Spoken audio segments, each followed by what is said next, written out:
Good evening, everyone. We're going to call the meeting to order. Tonight is Thursday, May 7th of 2026, and I call to order the Development Review Board meeting for the town of Essex. Like to make sure that everybody here, the vast majority of people that are here in the room will mute your cell phones. Online, if you would be so kind as to mute your microphones and keep your cameras on. And should you want to speak, then if you would just raise your hand by using the your hand raised emoji, we appreciate that. Take a quick roll call of the members that are here this evening. I'll start with Kent. Hello, Kent Johnson, Town Planner. Nick Martin, Board Member. Ian Carroll, Board Member. Sharon Zakowski, Board Member. Hubie Norton, Board Member. And online we have Stephanie. Stephanie Bixby, Board Member. Thank you, Stephanie. So we do have, I'll acknowledge that we have a total of 5 board members here this evening. We are still at a quorum of 4, so a quorum of 4 will advance any decision. So want to make sure that anybody that's either online or in the room, if you want to be considered an interested person as part of an application, please make sure that you online are in the room here, you've signed up on the attendance sheet and noted which application it is you wish to be an interested person for. And then anyone speaking online must identify that as well. With that, I will go to the agenda for tonight's agenda. Staff, do we have any changes or additions to the agenda this evening? There was a memo from the EDC that I provided Okay. to you to distribute to the rest of the board members. And for Stephanie, I can read it to her so she has it. Yep. Can you make it available to her via email or no? Probably not. No, that's fine. I could, but I think if it's at, I'm not sure if I can send, It's fine. I'll just send it by email. Yeah.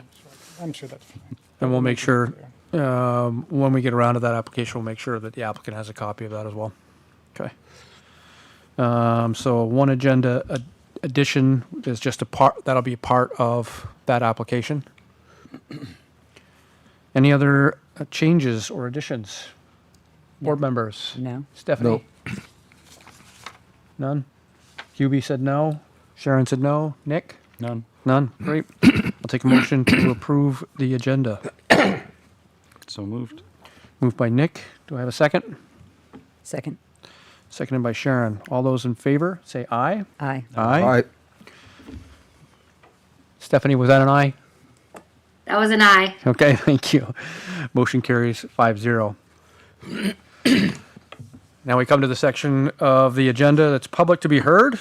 Comments from the public are for items that are not on this evening's agenda. A reminder that the purpose of this board is to act on specific applications using current regulations. For discussions regarding changes to zoning or general philosophy of town business, please bring those topics to the planning commission or the select board. Reminder that we're all neighbors here. Please be respectful and keep your comments brief. If someone's already stated your thoughts, please feel free to say ditto. And do we have anyone here in the room that has anything they'd like to speak on that is not on this evening's agenda? Seeing no hands. How about online? Seeing no hands, we will move on to the next item. Approval of meeting minutes. We have the meeting minutes for the DRB meeting of April 2nd, 2025. Can I first get a motion to approve the minutes of the meeting? I move to approve the minutes of April. April 2. April 2nd, 2026. Thank you. Thank you, Sharon. Can I have a second? I'll second. Thank you, Stephanie. Further discussion? Got a couple adjustments. Please. Thank you, Hubie. Fire away. Line 46 and 47. Yep. Line 46 where it says setback 20 feet, that should be 25 feet. And on line 47 where it says 25 feet, that should be 20 feet. If you remember, Reversed. Yep. remember the application was actually incorrect. Yep. Correct. And then on page 2, line 86, at the end, it says, for a 25-foot side yard should be added there. To differentiate that, that was clearly, we're talking about 25-foot side yard. Also on line 91, after the word 25-foot, we should insert side yard. It's important to differentiate between side yard and rear yard for this application particularly. Yep. And last but not least, on line 137, it said at the very end where it says Vermont land, it should say a Vermont land surveyor. The voicemail was not from Vermont land surveyors. It was from a particular land surveyor. Okay. Thank you. Good catch. Anything else? No, that's it. Sharon, did you have any? I did not. I have one, and it was the problem. I can't believe that either of you didn't catch this. I'm quite proud and quite pleased with myself. Line 48, administrator on November 28th is not 2009-25. I am guessing that's administrator on November 28th of 2025. Are you sure? one. Are you sure? I don't know about that. Nick? You took my, Sorry. that's okay, you can have it. Otherwise, you're good? Yes. Stephanie? I'm good. You're good. Okay, thanks. Any further discussion on the minutes of the meeting of April 2? Hearing none. We have a motion that's been made. All those in favor of approving the minutes of the meeting of April 2nd with the changes we've noted here, say aye. Aye. Aye. Juby, did I get you? Yes, I said And that. Stephanie? Aye, aye. Sorry. Yeah, aye. Thank you. Motion carries 5-0. Okay. Next item on the agenda is the public hearing. Proceedings, just a quick reminder, how this works is that we will feature staff presentation. The board will have the opportunity to ask the staff any questions from there. We then have the applicant come up and give us a presentation. The board has an opportunity to have questions there. And then if there are interested parties, we will recognize interested parties. The interested parties have an opportunity to ask questions and provide testimony there. And we'll proceed in that order. Before we get started, can I have those that are in the room that are intending on, have any thoughts about the idea of speaking this evening, and also those that are online who may or may not want to speak, please raise your hands and we'll provide the oath for the evening. The oath is, do you affirm that the evidence you are giving in the cause under consideration shall be the whole truth and nothing but the truth under the pains and penalties of perjury? Those in the room say I do. Those on hand. Thank you, Nick. We see that you have agreed. Before we get started, I just want a quick request to the board members, disclose any conflicts of interest or ex parte communications regarding regarding the next application. Stephanie, have you had any ex parte communications? Any conflict of interest? Nope. Okay. Hubie? No, Sharon? Nope. Nick? None. And I have not. Okay. So then the first thing we have here is a site plan for Dana Kamencik, I'm sorry, and David Richards. They're proposing a site plan application at 235 River Road. Parcel ID is listed here, so I don't need to rattle it off. Located in the medium-density residential or R2 district. Applicants proposing to demolish the existing 4-unit, 2-story residential apartments and the storage and construction of a 10-unit, 2-story residential apartment building with associated parking. This is a one-step process, just to be clear for everyone. Staff, if you would mind presenting us with your findings. And I will share my screen here if I can find it. Give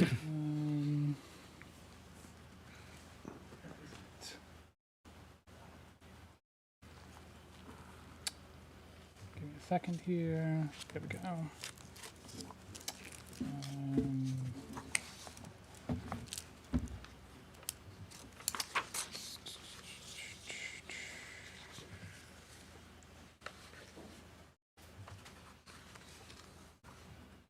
a second.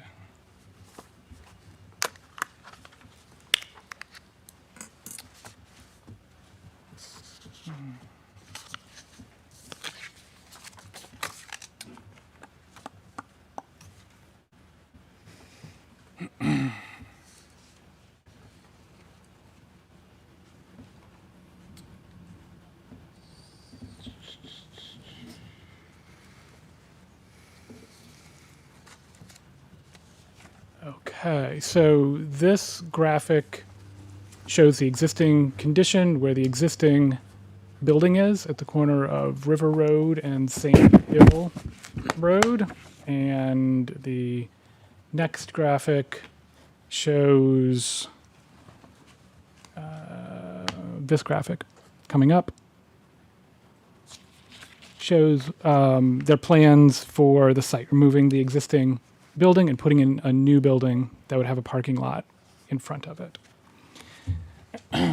So I'm going to just read through some items in my staff report that I wanted to bring your attention to Okay. for your consideration.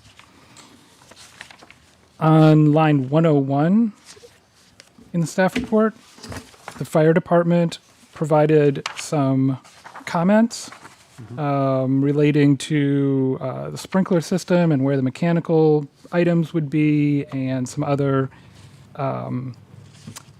fire-related aspects. The applicant is aware of those comments and is willing to make those changes. So I've put a condition, a recommended condition of approval, indicating that prior to the issuance of a zoning permit, the applicant will address those issues to the fire department's satisfaction. Below that, on line 122, the police department has a couple requests that the addresses be clearly marked and to ensure that there is adequate lighting for the parking in the parking area. So similarly, I'm recommending a condition that that the addresses be marked and that the plans shall be revised to include lighting for the parking area. And I go into the lighting in more detail later on.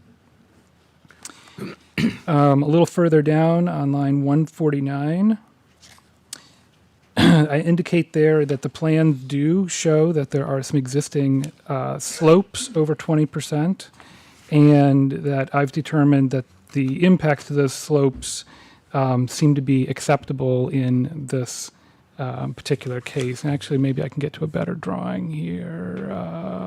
Yes, this drawing here shows the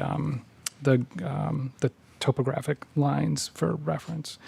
So the reason I determined that is the impacts behind the building appear to be previously disturbed from previous development rather than naturally occurring. There's a flat area that is behind the building that had been used for parking, and now they're looking to adjust that a little bit to make it a better lawn area, and there's some modifications happening to that area that already seem to be previously modified. So in my mind, that seems like something that the DRB has already approved in other similar cases and seems acceptable in this case. There are also some areas that were appearing to have some steep slopes up near the front of the building under the area where the parking lot would be. In this image, you can see a few of the dashed lines showing where the old topography would be in the parking lot, where the lines are rather close together. It's unclear to me whether these are naturally occurring or are the result of previous development, but this is a very small area, and in similar cases, the DRB has allowed small areas of steep slopes to be removed. So in this case, those would just be removed. There'd be a parking lot in that spot, and there wouldn't be any risk of erosion or runoff problems associated with that area because it would just not exist anymore. So in my review of that and looking at previous cases that the DRB has allowed those kind of impacts, this seems consistent with that. Over on line 214, where it talks about street trees, I have a few different tree-related comments. Along the frontage of the property, and you can see on this plan it shows where the trees are going to be. The trees are spaced 25 feet apart. Our regulations call for 50 feet apart. That seems fine to me, that they're have a closer spacing. That seems acceptable. And let's see, the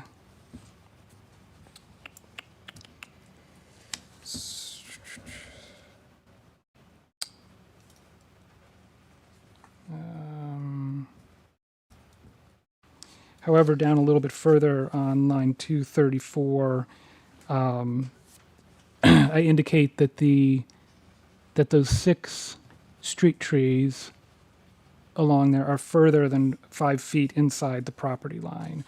Our regulations indicate that they should not be more than 5 feet inside the property line. So consequently, I'm recommending that they be adjusted.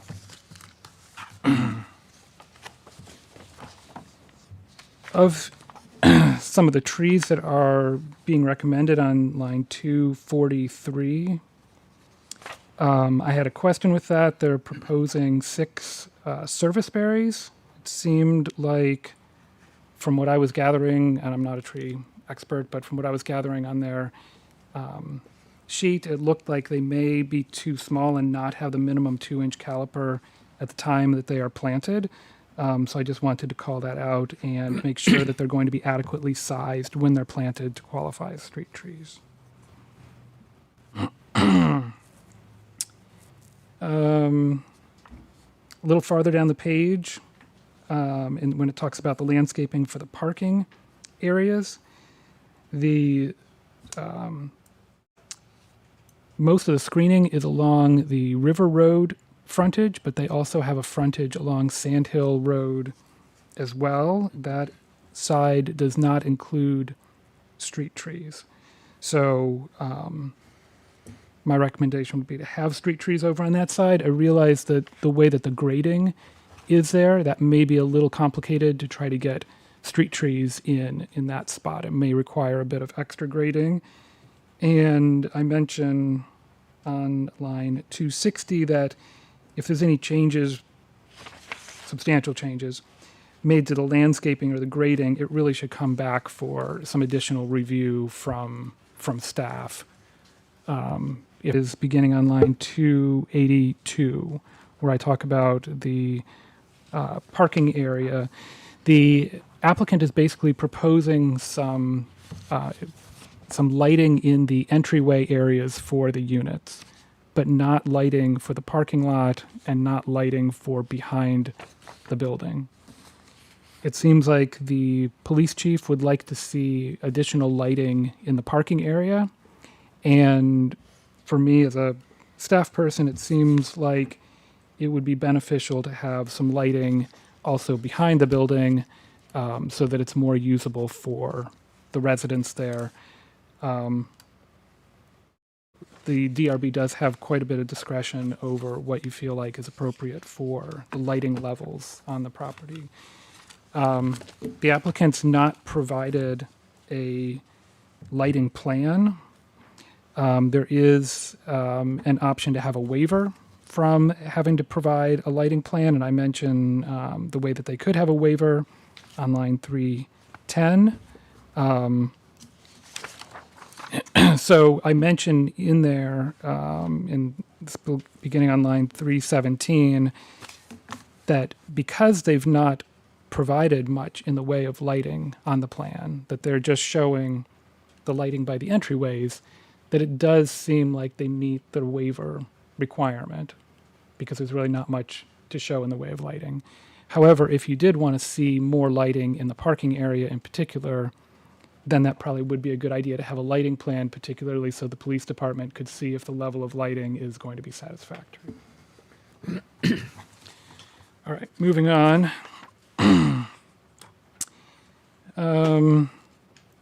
In Public Works had a number of comments. I'm not going to go through all of those. I think they're mostly pretty straightforward. The one thing I did want to call out is on line 439. Public Works mentions that there are some trees over a gas line, and that was something that they were concerned with, and they're hoping to see the trees removed or relocated so that they wouldn't there wouldn't be an interference problem with that. There was a comment from Parks and Rec below that on line 448 that was looking for allowance of space for potential future sidewalk and bike lane along River Road. So on that particular part, I want to share a different thing here. Just give me a second.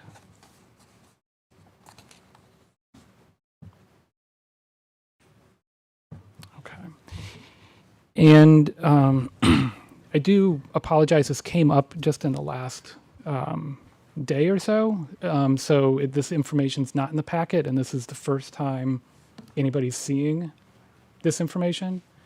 And I'll zoom in on this a little bit more so it's a little easier to see, and then I'll zoom back out. So where the my cursor, the cursor's showing up.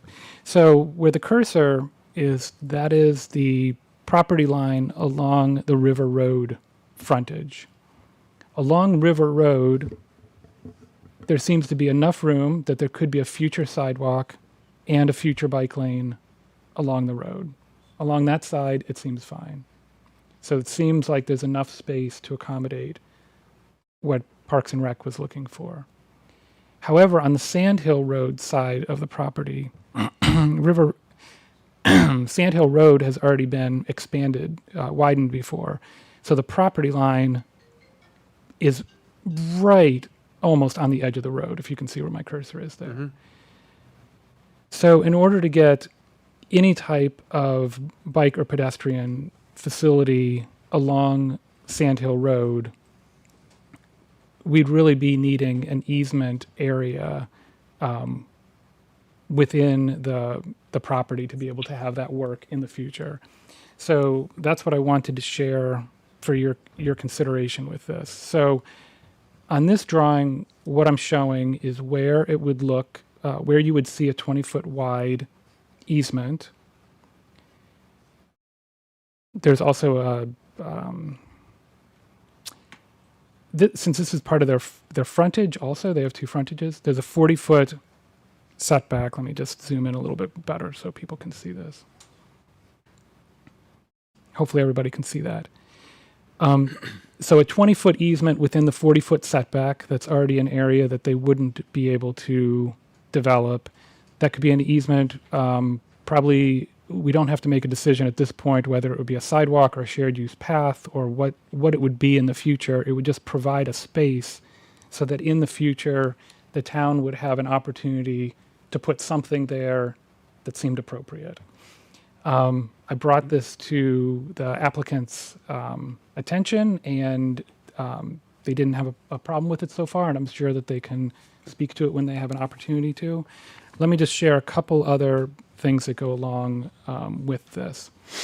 So in the regulations, where it talks about access for anybody, for pedestrians, for people driving, biking, it shows the Planning Commission, now that's supposed to be the DRB, it's not been updated here yet. So the DRB can impose conditions in regard to a number of different following things. One of those following things can be the location of sidewalks and other walkways. And then further down, it indicates specifically that, here it says again, the Planning Commission, which it means the DRB. You can also require dedicated easements for future access, roads, lanes, non-motorized paths, trails, and other things like that, that residents could use or occupants of the development. So this would give you latitude that you could either require a sidewalk or a shared use path to be installed right now on their property, or you could require an easement to be provided for a future kind of facility. So to provide some context for this also, the town at the beginning of April adopted a new active transportation plan that looks at where to make investments in biking and pedestrian infrastructure. And I've highlighted this a couple plans, a couple sheets out of the plan. This one is talking about the future sidewalk network that's proposed. So it includes the corner of that property as a future area for sidewalks to connect along River Road and along Sand Hill. And then also on the page talking about future bicycle infrastructure, it's showing recommended bike lanes in that area also. So trying to think forward and planning for that, this would be a much better time to plan for it now than to go back later to try to do it. And then finally, I would just share that the Public Works specifications call for a 20-foot width for having enough space to be able to put in a shared use path, because you need some space beside the path on each side so you can kind of match how the existing topography is. And the topography is pretty challenging through that area. So you'd need to, you don't want to have just retaining walls on each side or something. So those were some extra materials I just wanted to share in relation to this. I'm sorry that came up at the last minute, but it seems like an opportunity we don't want to miss out on. Let me see if there's anything else here. So for that particular one, if that was something that you wanted to pursue, there would need to be another condition added to that effect, that a 20-foot wide easement would be provided for a future facility along the Sand Hill Road frontage. That concludes my remarks. Thank you. Nicely done. Appreciate it. Just to clear up, that would be an additional condition or an additional finding by the DRB at this point, I would think. I would say both. Yeah. Okay. Thank you. Questions for staff? Stephanie, I'll start with you online. I don't have any questions for staff. Thank you. Hubie? No, not for staff at the moment. Okay, thanks. Sharon? I just have one question about the recommendation of the steep slopes, because it is in our regulations. We've been ignoring it consistently. It seems like there are steep slopes, and as you said, the topography is challenging. And looking at Stephanie instead of the map, it does seem like there are slopes there, and they're fairly steep. Yeah, I guess the way that I was looking at this, and I tried to articulate it the best I could in the report, is, I don't think the DRB or the Planning Commission or staff have been ignoring the steep slopes. I think we've putting a lot of attention to it, and I think Personally, I think we sort of have, and I think we've made an error. We can always change the regulations, but it's pretty clear that. Well, let's let Kent finish what Oh he's yeah, saying. sorry. Yeah, I think I'm trying to figure out how we can reasonably enact our regulations that uses common sense and tries to meet the spirit of the regulations that are in Right. front of us. And taken to the literal. I don't want to take something to the literal extreme. I want to have Right. but it is very difficult with the way that it's written, because each person, maybe nobody's going to say something that's an inch high has a steep slope to it. But if something was 2 feet high or 3 feet high or 8 feet high, at some point, some people are going to say yes and some people are going to say no to it. So I'm sure that there is going to be some variability with that. Previously, I think there has been some level of consistency on things that seemed like they were already man-made or man-influenced as having a different way of reviewing those. And in other cases where there was a small steep slope that was just eliminated and then there is no steep slope, it seems like the intention of the regulations trying to protect against stormwater runoff, it just wouldn't be an issue anymore if the slope itself is just completely gone. There wouldn't be any kind of hazard related to that. The steep slope regulations aren't trying to protect like the existing environment. It's really trying to protect the damage that could happen from the impacts to the steep slopes. And I know that there, I guess on that particular point, that's how I'm reading it. I have heard that other people have interpreted it differently. Yeah, and it's hard to tell when you haven't done a site visit, like, you know, it's hard to tell when you haven't done a site visit, and that's not really in the regulations. It just says discouraged and prohibited. So I'm just wondering, I mean, and there is a variance, like, isn't that the normal way to do it, is you come in for a variance and explain that, rather than just, Yeah, well, that was my rationale for how I was looking at this. And trying to just be as consistent as I could with the previous yeah. determinations that the DRB has had also. And then, But I'm glad that we are working on updating yeah, the regulations at this point, because it is causing a lot of confusion and taking a lot of extra time and effort when really it. So hopefully we'll get that. and I agree, but I just think, you know, maybe we've made a mistake before. We really have to operate with the regulations we have versus saying like, oh, I wish this wasn't here. Anyway, that's just how I feel. I don't want to drag it out. Yeah, and it might be in this particular case that your determination is that these are too significant to impact in the way that the applicant's proposing. Okay, That could, yeah. thank you. Mr. Chairman, just along that line, can you bring up drawing C 1.0? Yep. We'll undoubtedly talk more about this, but I think C 1.0 is worth thinking about as we go forward. The first one. Is that the first one? Yep. Gotcha, thanks. It's the colored one. C 210. C 1.0. I thought that was this one. See, 1.0 is, This one.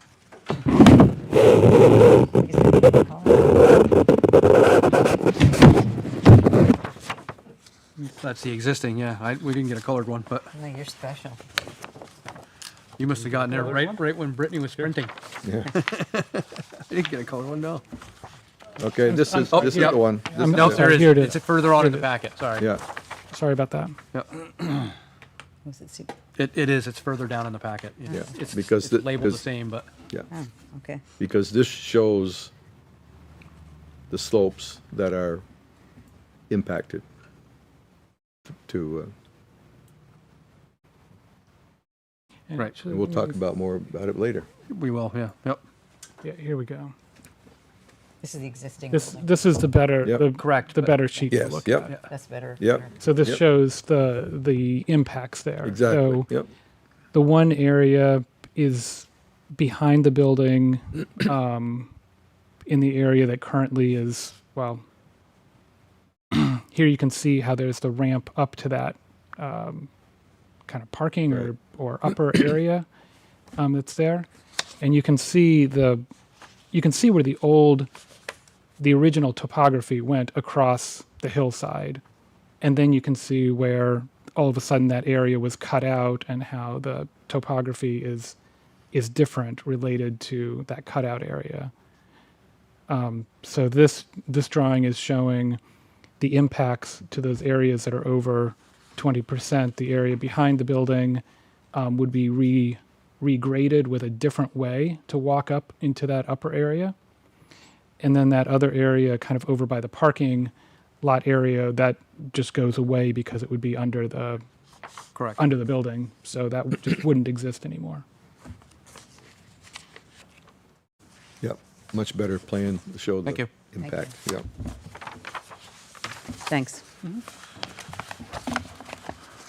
Nick, questions for staff? Yeah, a couple questions. Looking at the building design, there are no entrances or exits to the rear of the building. So could you talk to the recommendation of why we would need recommend exterior lighting In the rear? in the rear?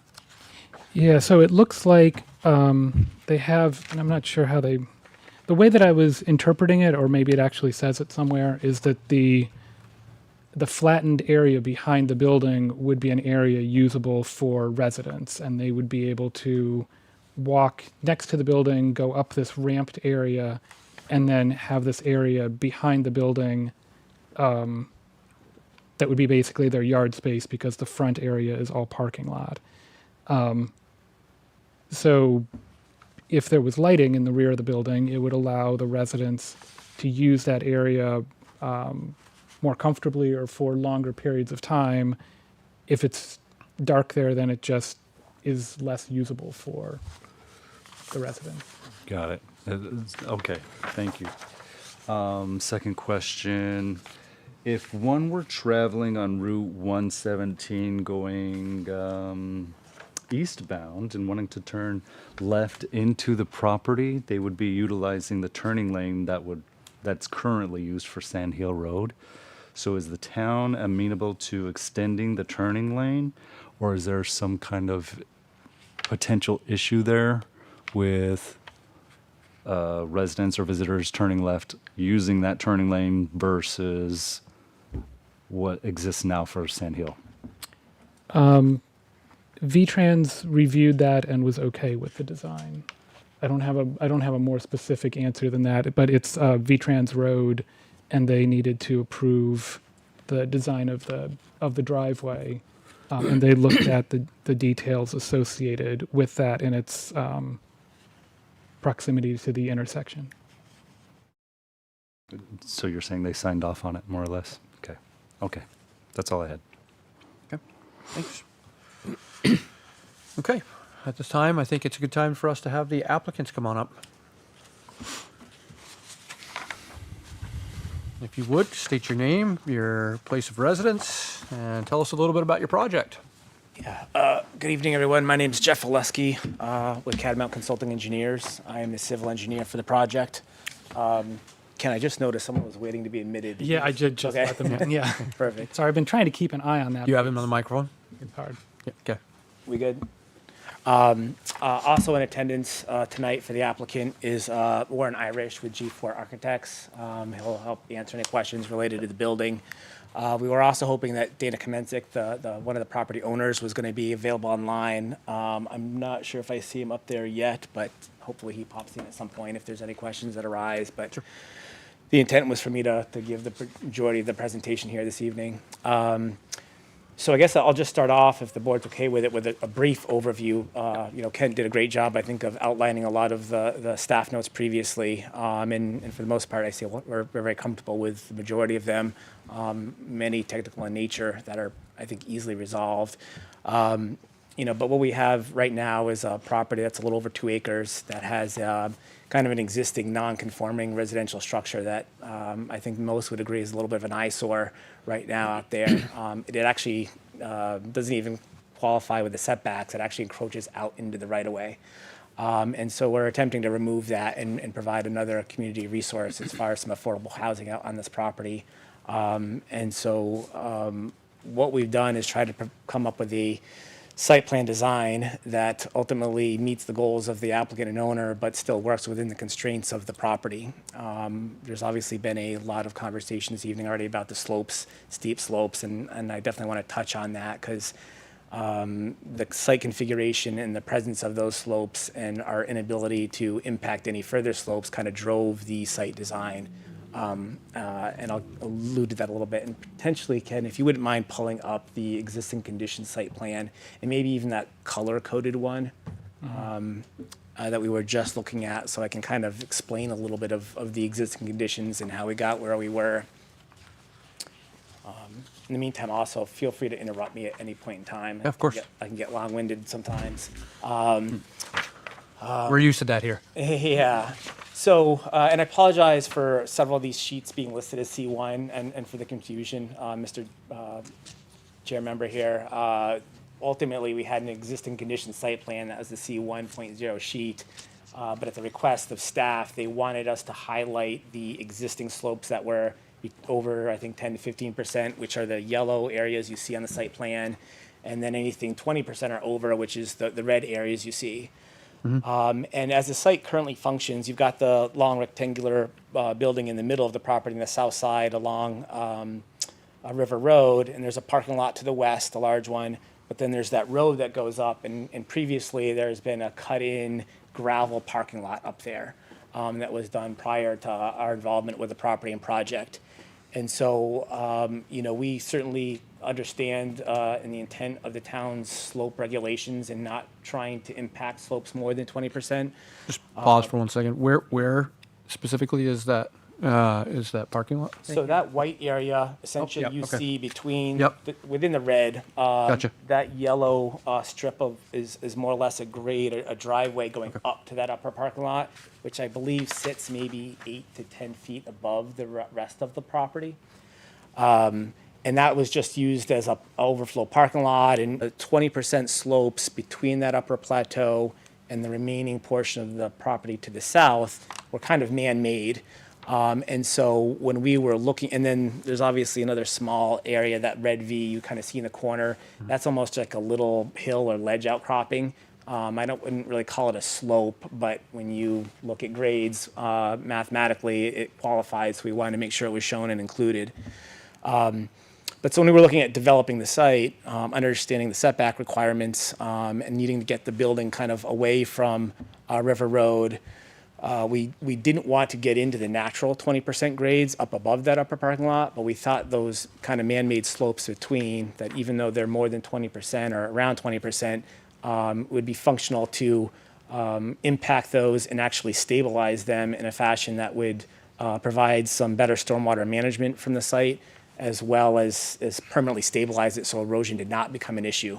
And when we get into the proposed design site plan and the grading plan, we can highlight kind of how we've designed that to protect the slopes, protect the building, and at the same time manage stormwater runoff from the site. So that was just a little background of how we got the layout the way we got it. Are there any questions while we're talking slopes about the slopes, or whether we should be impacting or not impacting, or if there's concerns about that? It's obviously somewhat of I don't want to call it a waiver request, but it's something that we obviously need to be able to move forward with if we're going to go forward with the site plan that we do have. Board members, questions about the slopes? Stephanie? Nick? No. Hubie? No, I get, on your plan, you show those slopes for the completed plan. I guess it's C 2.2. Yeah, can you go scroll up maybe C one, 2.2 the green one maybe? or the green one. Yeah, there you Yep, go. okay, yep. Okay, so those green areas, you're showing those as being all stone lined protection, right? Correct, yeah. So the red areas essentially go away to accommodate the site plan. All those green areas are essentially riprap stone stabilized slopes with a construction detail, fabric material, essentially to safely convey any water coming up above the site down and ultimately conveying it to what ultimately represents or is represented by two grass line swales or shallow swales. So there's a swale that starts at the northwest corner of the building and continues east along the backside and then runs down south on the east side of the building and discharges into the swale along Sand Hill Road. And then additionally, there's a swale that starts on the northwest corner of the building and runs south along the west side of the building through a culvert underneath the proposed dumpster enclosure and discharges into a grass swale along River Road. And so in order to get a flat enough area for the building and make the parking accessible and usable, we needed to, and then also not grading back up into that natural 20% slope, we essentially have designed a stone bank, more or less, that we're comfortable will hold up in the long term, while also preserving that upper plateau area. Although we didn't want to disturb it, we did want to reclaim it and vegetate it so that it did offer some form of lawn space for the residents in the area. And just while we're on that topic, I know we were discussing the lighting and whatnot. We certainly are promoting and have that walking path, and it's wide enough to get a lawnmower up, and so you can maintain that. But the reason we don't have any lighting out there is that, as you can imagine, these are residential units with their windows out the back. We wanted to be somewhat cognizant of, yes, you can use this space during the day and it's a communal space, but we don't want it lit up and problematic for the residents that are trying to go to sleep, which kind of ties into the parking lot lighting as well that we can get into in a little bit. But that was, again, the reasoning for some of that design. Is that good, Hubie? Well, I guess it also, just to follow, you could, those green areas, could you have potentially not used stone, but done some normal seating and so on? They were approaching grades that we wouldn't recommend trying to stabilize. The next alternative we would have recommended is some type of staggered retaining wall, whether it was precast concrete or stone or something. Just because I can't recall off the top of my head, but I think those are like 1.5 on 1 slopes. You know, generally you get 2 on 1 or more, and maintaining vegetation over the long term can be problematic and certainly difficult to maintain. You're not mowing that with a mower, you're weed whacking it. And so again, if there was a preference to cut that slope back, we would certainly entertain that, but it would eliminate that usable space and then also potentially get us to a point where we are starting to impact some of those natural 20% slopes that are wooded that I think we're all in agreement we want to avoid. Okay, yep, thank you. What did you say the slope was? 2 on 1? I think it's more than 2 on 1. I'd have to, it's called out on the grading plan, on the plan set. Okay. Unfortunately, I don't have a hard copy right here in front of me. But there's also a detail within the detail sheet that I would imagine would call that out. It's water and sewer. There it is in the bottom left of that sheet. And that's obviously will vary a little bit in space, but and it may say, you know, varies, see site plan. But again, if it was 2 on 1 or gentler, we would have just called it to be seeded and mulched and stabilized and maintained until permanent vegetation was established. We felt that slope was in excess of that and was better served as being stone sloped, just like the stone swale is along Sandhill Road there. You know, there's a big, I'd say 10-foot wide swale. Once water gets collected and moving downhill, you really just got to protect against those erosion factors. So, Thank you. And here's Dana. I'm sorry? Dana just joined us. Oh, good, great. Nick? Questions about the slope? No. Okay. No more questions Yeah. about slope at the moment. Okay. We reserve the right to ask again. Fair enough. I guess just moving on to the rest of this, and if you want to go to back, Ken, sorry to keep making you scrolling all over the place, but just to the overall proposed site plan, C2.0 might be a good one to look at. Not this one, the regular site plan. Yeah, either or, just so people get a lay of the land, so to speak, I think would be ideal. There you go. Thank you. You know, so as far as access, parking lot is concerned, right now the access to that property is more or less in line with the proposed curb cut. We are proposing to widen it and essentially make it compliant with AOT standards for a B71B commercial curb cut, just because there are that many residential units in there that the AOT views that as a commercial curb cut. So we are widening the radii, paving that up to past the right-of-way line, the property line. Certainly with the intersection proximity to Sand Hill Road, It was everyone's preference, ours, the applicant, AOT's, to keep that curb cut as far away from the intersection as possible, so it's not creating any conflicts. I will say we have applied for a AOT work permit for this curb cut, and as well as the use, and have received our permit approval from AOT. I think it's actually recorded in the land records already. The only other thing that came out of the AOT review was some stormwater design. So AOT, even though this project as a whole does not, and it's actually something I want to clarify within the conditions of approval, the project, given the scale and size of it, does not require a state stormwater construction or discharge permit, given the amount of disturbance and the amount of impervious that we're proposing here.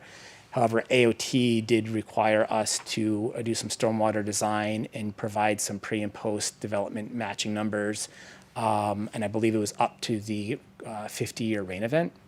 So ultimately, there's two stormwater treatment practices on site. One is that swale I referred to on the back of the building that you can kind of see there, goes left to right or west to east, and runs out and ties into the swale along Sand Hill Road. The other is a small low-shell swale, essentially on the south side of our parking lot, that just collects all the sheet flow coming off of that parking lot, and then runs it also to the east before it's slowed down by a small stone berm, and then discharges into the collection system along River Road there. And so those, given the amount of impervious that's already on the site, understanding we're redeveloping, but we're not expanding a significant amount, those two practices were sufficient to make sure that the existing proposed conditions met the needs of AOT. That is also why AOT required those drainage features to be on our property, which required us to move the landscaping back. And so I know one of the comments was the trees needing to be a certain size and or being a little closer to the property line. Unfortunately, in order to, we've got a very narrow band there where we've got the property line, the drainage improvements, the landscaping in the parking lot. And as you can see, we've got just the minimum parking lot width to accommodate a single row of parking, a very modest sidewalk, and in the building, really everything north to south was a very tight fit for us, understanding we didn't want to go any further to the north or expand those slopes. So those are some of the reasons why the landscaping is the way it is, just really to accommodate those drainage features that AOT were requiring us to put in, but didn't want them within the right of way. Mainly so that the public can benefit in the future from a bike lane or sidewalk or things of that nature.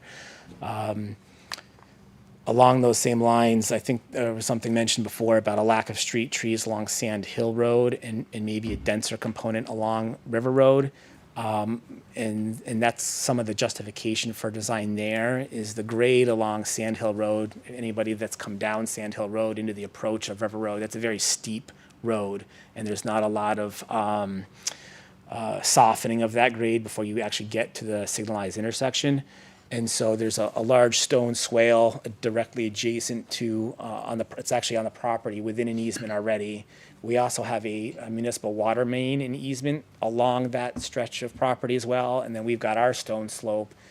So really incorporating any street trees or vegetation there, we didn't think would A, fit, or B, hold up over the long term given the site conditions.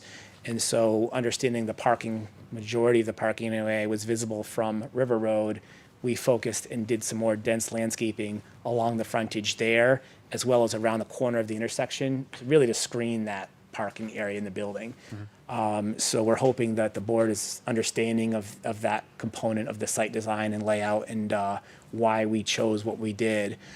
With regards to the size and scale of the trees or vegetation there, we wanted to provide screening up to a certain level so that we were minimizing light impacts from people parking or coming in and out of that parking lot out onto the roadway, but also wanted to not put anything too big size-wise that would impact site distances when you're trying to exit the site on either the north or east or west direction. Thankfully, once you get to River Road here, all the terrain is flat and the site distances go for 1,000 feet probably in either direction. So that wasn't an issue for AOT, but we didn't want to have any vegetation that was going to be problematic from seeing the intersection or cars coming around Sand Hill. So that's a little bit of the landscaping design and justification there. So I think I touched on the curb cut. We are proposing, I think there's sufficient parking on the property. We are going to have a 188 space. You can see that kind of darker shaded area in the middle, a concrete pad, and a direct access, non-curbed up to the sidewalk. From a utility standpoint, we do have municipal and water sewer available to us. We are proposing to change the locations and services of those to accommodate the new building. Mainly the water service to the building now is just for domestic use. This building will be sprinklered, we'll have a fire department connection, and so we needed a larger water service. So we're running a new water service in the building. The location may end up changing to accommodate the fire chief's request. With regards to where the fire department connection needs to be made. He wants it within 100 feet of the fire hydrant, which is located more or less right at the intersection of Sand Hill Road. And so, but we do have municipal water there. I know there was a comment about making sure that once the mechanical and sprinkler system design is implemented on the, designed for the project, that it be supplied to the town's engineer for review and ensuring it's not going to cause any issues with the system as a whole. Certainly have no issue with that. We wouldn't think that a project of this scale would be too impactful. With regards to municipal sewer, right now there's actually an on-site pump station that pumps up Sand Hill Road into a manhole off of Sand Hill Road. And we actually have a gravity main on River Road that we would prefer to take advantage of. So we are actually proposing to eliminate the pump station, cut off the force main, and just run a new gravity line out to River Road. That was part of our application to AOT. They didn't have a problem with it. I think Town Public Works has looked at that, don't have an issue with it, as long as all their details and specifications are adhered to, which it looks like we have some minor adjustments to make within our detail plans to accommodate that, but we have no issue with that whatsoever. There's, again, there is power and natural gas available to this site, requiring new services, but those will be coordinated with the appropriate service providers there. Vermont Gas has already been contacted and have no issue providing service for the building. I think that's, generally an overview. The only other thing I think I wanted to touch on was just the lighting. I know Kent brought that up originally, and maybe the police chief had some thoughts about some additional site lighting for the parking lot. We did discuss this in length with the applicant and the owner. As it's shown right now, we are proposing just kind of recessed lighting under the 10 doorways to the 10 units that are all along the front portion of the building. One of the reasons we don't have any lighting in the back, but we felt, given the only being 10 units, the scale of the property, the proximity to that intersection in the building, the parking all being adjacent to the building and not opposite or a double loaded scenario, that additional parking lot lighting wouldn't really be necessary here. And truthfully, if we put some power light poles, they'd probably have to go on the south side of the parking lot and would be probably more providing light out into the right of way than really beneficial to the parking space or use on the building anyway. That being said, if it's something the board feels is absolutely necessary, we can certainly look at adding that. But there was some thought that went into it, and the owner doesn't feel it's necessary for the project. So I think that more or less wraps it up. I'll turn it over to the board for questions. Okay, thank you. Nick? Not a question, just a suggestion. Yeah, okay, I take that back. It is a question. Any thoughts as to why two bike racks are on one end of the building and not split? Other than just wanting to have one facility, not sure how much use that would get, but again, understanding that from a north to south direction, we were very cramped in space. But again, if there was a preference to have one shifted to the other sidewalk, we'd be happy to do that. I think a little bit of the process there was on the west side of the building, or to the left if you're looking at the site plan. We wanted to maintain that sidewalk and then a grass path along that, because that's ultimately how you're going to get up to that upper lawn area. So try not to gunk that up with any other hardscape or features. But nothing beyond that. So happy to look at revising that if it's a preference of the board. Staff had mentioned earlier that you're amenable to the property easement along Sand Hill to potential development for bike path, walking path.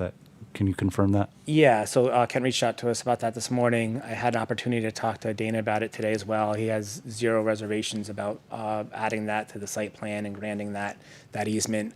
I would caution the town a little bit that that's going to be a difficult spot to develop even within that 20-foot easement. In addition to that 10, 12-foot stone spillway or drainage way that comes through there, there's also a water main that the town currently, I think, has a 10-foot easement on already that runs along that same area. So certainly, when I look at it from a practical standpoint, the opposite side of Sand Hill Road is flat adjacent to the roadway. It may better serve a sidewalk potentially, but that's not my decision to make anyway. So adding that 20-foot easement is not a problem. Okay. Those are my questions right now. Thanks. Sharon? I don't have any right now. Okay, thanks. Hubie? I know you mentioned about the difficulty of planting trees up along Sand Hill Road. What about adding some lower shrubs, for example, at the top of that bank, right adjacent to the water line easement, to provide at least some semblance of screening for Sand Hill Road?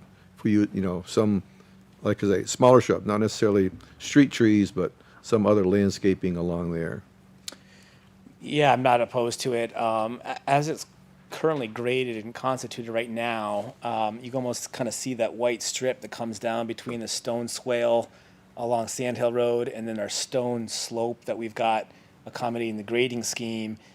That's probably amounts to like a 5 or 6 foot berm there that does go downhill, but it's ultimately end up acting as an earthen berm that kind of shields that east side of the building from Sand Hill Road. We're trying to minimize the impact to the woods that are maybe just a little above where the screen's shown right now. But if there was a desire to us to try to put a row of some shrubs in along the top of that, I don't see any issue with it. It doesn't, I don't mean to, just jumping in on your, following up on that, but does that have any effect on the easement for the water main? That would be the Public Works decision to make. I would think as long as there's shrubs and not trees. Deep-rooted, yep. Deep-rooted, that it wouldn't, if they ever have to repair that water main, they'd have to obviously come out and be replaced, but yeah. It does appear that there's space from the actual water line to the edge of their, right along Yep. their easement where Yep. that might, so. No, that's all I have. Okay. Stephanie, did you have questions? No? No, I do not. Okay, thank you. I have one. Yep, go ahead. So I'm torn between parking lot lights next to the neighborhood and that being like a, landing strip. But the recessed lights you're talking about, are they like lights that people turn on and off from their houses? So they would be off and the parking lot would be dark if everybody decided they were saving the light? Yeah, I don't know if that's been decided, to be honest with you. I would think that every homeowner would have control over those.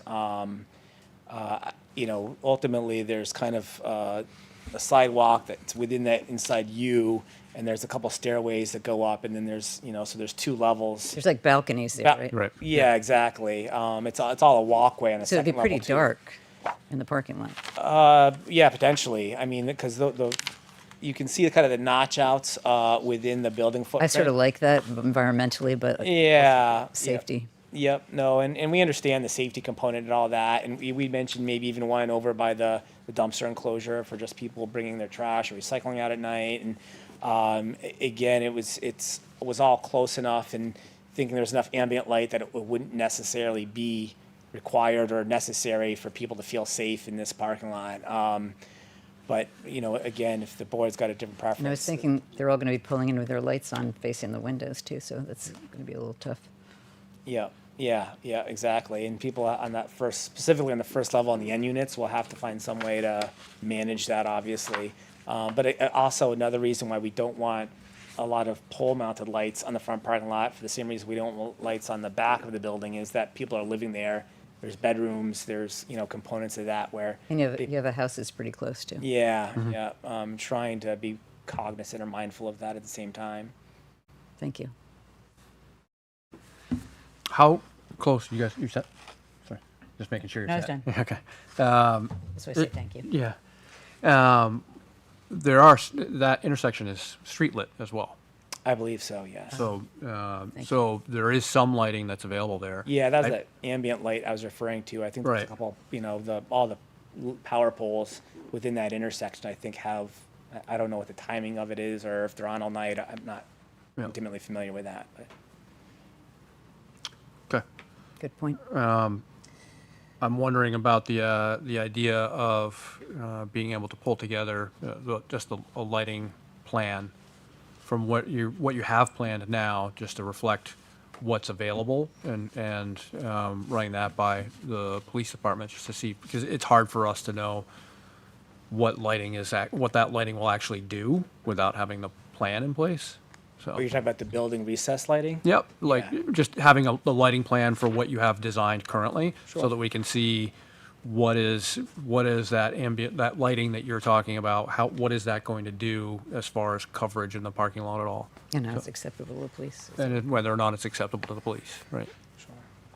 Yeah, just to clarify, are you looking for specifically just that assessment, or would you also like us to look at the ambient light?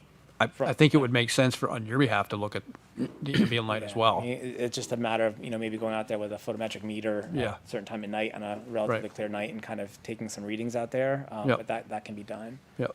So. I would suggest that might be a great idea to at least, in that way, there's something that's a little more formalized that the police chief can feel comfortable with. And I having driven that intersection a few times, I feel like probably the ambient light that's there is certainly going to be helpful for you, but it's great rather than us guessing, it'd be great to have a plan that shows it. Okay. Any further questions here from the board? Yes. I have another question, actually it's for Kent. The fire chief said to have the sprinkler system connection within 100 feet of the hydrant. I've never seen that kind of request before.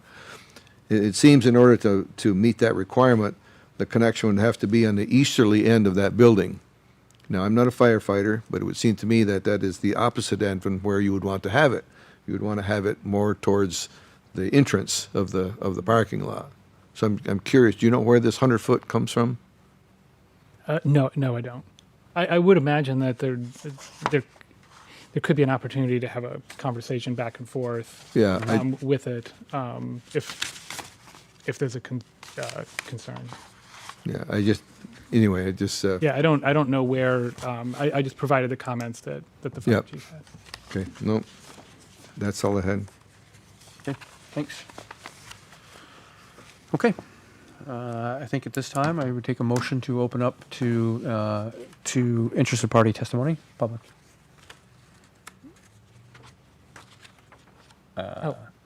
I move to open the public hearing. Thank you. Thank you, that's okay. Staring at you like a fool. Do I have a second? Second. Seconded. Okay. Motion was made by Sharon, seconded by Hubie.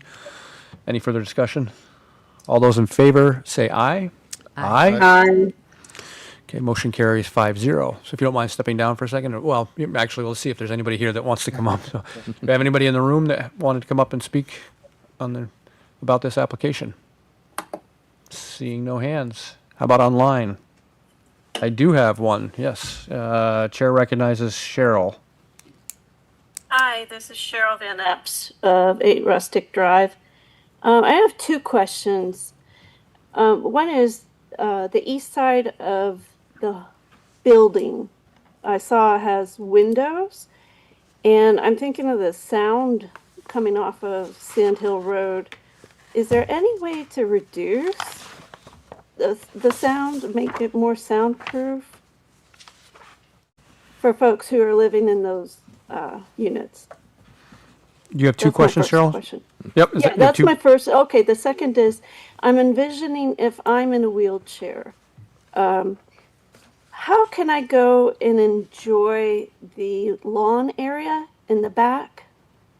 And does that meet ADA compliance, their recommendations?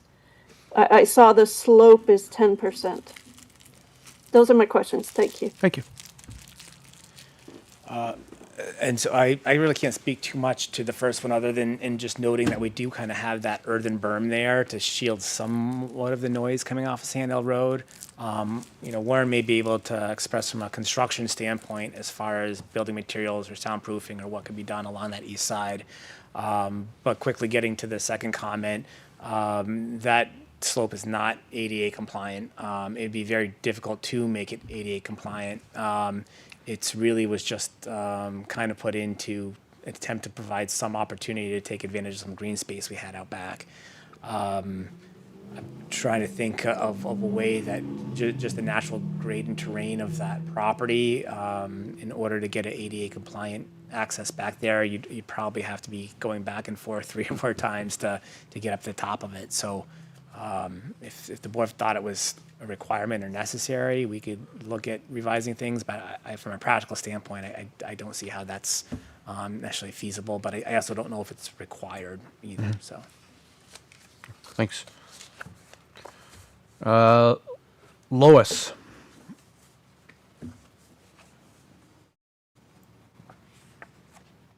Is there a plan for snow removal and the impact on sightlines?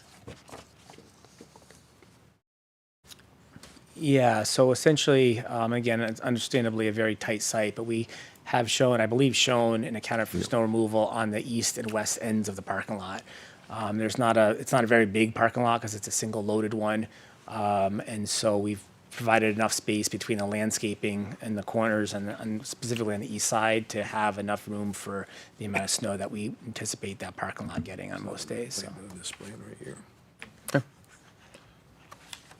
Is that a question, Hubie? No, I was just pointing out. Oh, okay. Okay. Thank you. C2 here. Anyone else online? Seeing no hands. Back to the room. Anyone in the room? Seeing no hands. Okay. Any further questions here from the board members to the applicant or to staff? Stephanie? I do not. Hubie? No, I'm good. Sharon? I had one about the service berries. Those are trees that grow like 10 to 25 feet. That's why you chose them. I was just looking at them, so I'm not a. Yeah, But the yeah, only tree I exactly. know- Yeah, I mean, I think the concept was that you kind of have like a yew hedgerow for a denser, thick, lower level, but then understanding we need some actually larger street trees. Right. But we didn't want maples that were going to be 30, 40 feet tall either. And so that's why we settled on what ultimately is a medium-sized tree, I guess Yeah. I'll say. That's what I thought. Thank you. Yeah. If I could just offer one more comment. Sure. And I have obviously no idea which way the board's thinking or leaning at this point, but I was also just curious, as it pertains to the lighting plan, if the board would consider, understanding it sounds like the police chief is ultimately maybe the one whose comments or review of that is most imperative. If we were to supply a lighting plan and to him and received his approval, is that something that could be worked into as a condition of approval within the approval process, or is that something, if that's the only item that's significant in nature from the board's perspective, if that was large enough to have to come back for a follow-up meeting? That was my only comment or question. I would think that talk about that. we can definitely, it's part of our deliberations, Yep. and certainly something that you'll hear. I would, Fair enough. we'll be talking about that here shortly, I think. Just Nick? want to throw it out there. Yeah. Nick, any questions further from applicant or staff? No Okay. more. Would you say that you have enough to begin deliberations? Yes. Okay. Same here. Hubie? You have Yes, yeah. Sharon? Sharon. Stephanie? I do that. Yes. Yes. Okay. Thank you. Thanks, everyone. Appreciate the time. Okay. I will take a motion to close the public hearing. I move to close the public hearing. Okay. Have a second? Second. So motion's been made by Sharon and has been seconded by Nick. Any further discussion? All those in favor of closing the public hearing, say aye. Aye. Aye. Motion carries 5-0. Okay. Stephanie, what are your thoughts? I'm in favor of the plan. I think the things that Kent called out, I agree, are not significant as far as slopes. Again, I think the slope regulation is not as airtight as some people would like it to be. I think there's a lot of uncertainty in that. And when uncertainty happens, I think we have an opportunity to look at it the way that Kent does. And so I appreciated that, Kent. I'm in favor of that. I don't have any big reservations. I think what's there now is worse than what is being proposed. I think what's being proposed is an asset for our town. And so I would be okay if everybody thinks the lighting thing is such a big deal, of going with, what the applicant proposed as not having to come back to us, but as a condition, as long as the police chief is okay with whatever they're deciding to do. Okay. Thanks. QB? I'm going to use one of your favorite terms. I kind of ditto Stephanie's comments and would only like to just add that I think there's an opportunity, or that we should specify some planting of some shrubbery along that strip going up Sand Hill Road there for a bit. That should be some revisions to the landscaping plan, again, per the usual, to be represented to the staff for approval and so on. So I think that's, again, like I say, I agree with pretty much what Stephanie said. Okay. Thanks. Sharon? I agree about the lighting plan, that should be conditioned where the police review that, because it seems like it's pretty good. And the bushes, I say ditto to that. And I don't say ditto to the steep slopes, as you know. I think that's a sticking point for me. I think I'm probably the only one, but I feel strongly about it. Okay. That's it. Okay. Nick? I would say ditto to Stephanie's assessments. However, the condition about the police chief's recommendations of the lighting plan or some kind of agreement, I disagree with that. So I would just be curious what the language would be that we would find acceptable in order for them to move forward with a plan. Because if the police chief isn't happy with no lighting addition at all, point. Yep. we wouldn't know what that is until it's too late. Right. If we move to So maybe we should approve. ask for a lighting plan and have them come back, because I think, and I'm just kind of spitballing this here, but I think in the past when we've had some of these issues, more often than not we see it with the fire chief than we do on the police side. But often our conditions state that it has to be approved by, in order to be able to move forward, it has to be approved by the fire chief or the police chief. So I would think that our condition would be outlined stating that that the lighting plan has to be reviewed and approved by the police chief. And if it's not, if for any reason it's not, then it would have to come back, or would have to be. But I thought that was Nick's issue. So, was that what you were saying? That was your issue. More or less, yeah. Okay.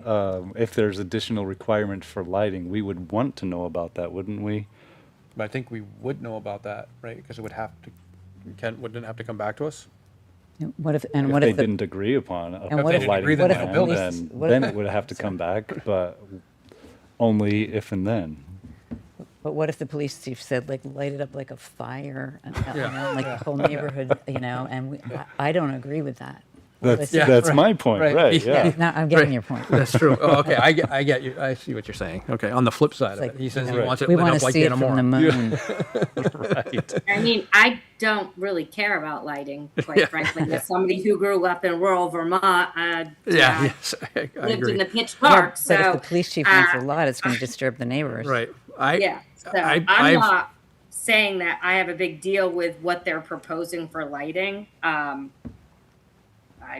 Doesn't bother me. Yeah, I'm under the opinion that there's enough ambient lighting there just from the intersection alone that it shouldn't be an issue. But So, there's streetlights that Yeah. are on all the time? Okay, Yeah. I did not know that. Yeah, yeah, I don't go that way. yeah.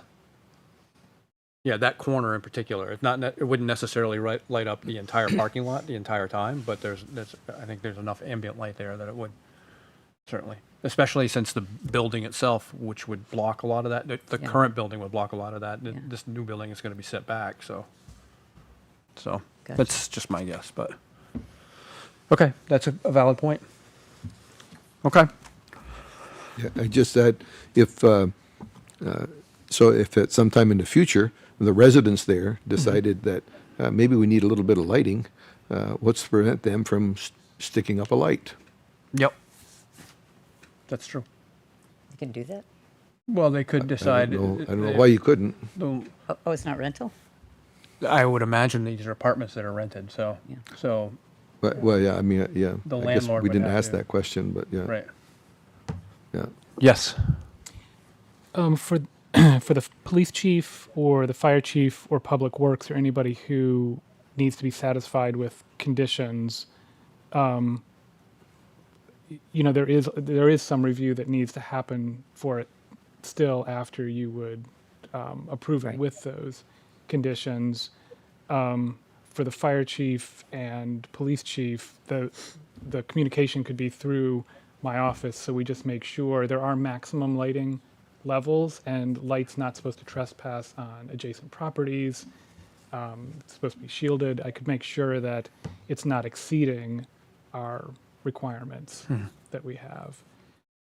So we could list that in as a would- condition. As like an extra condition that that you Correct. would review it to make sure that, Yeah, and for lighting, I'm sympathetic that they're trying to, not overdo the lighting, and certainly just ceiling-mounted lights by the entryways is a lot less money than having poles out in a parking lot.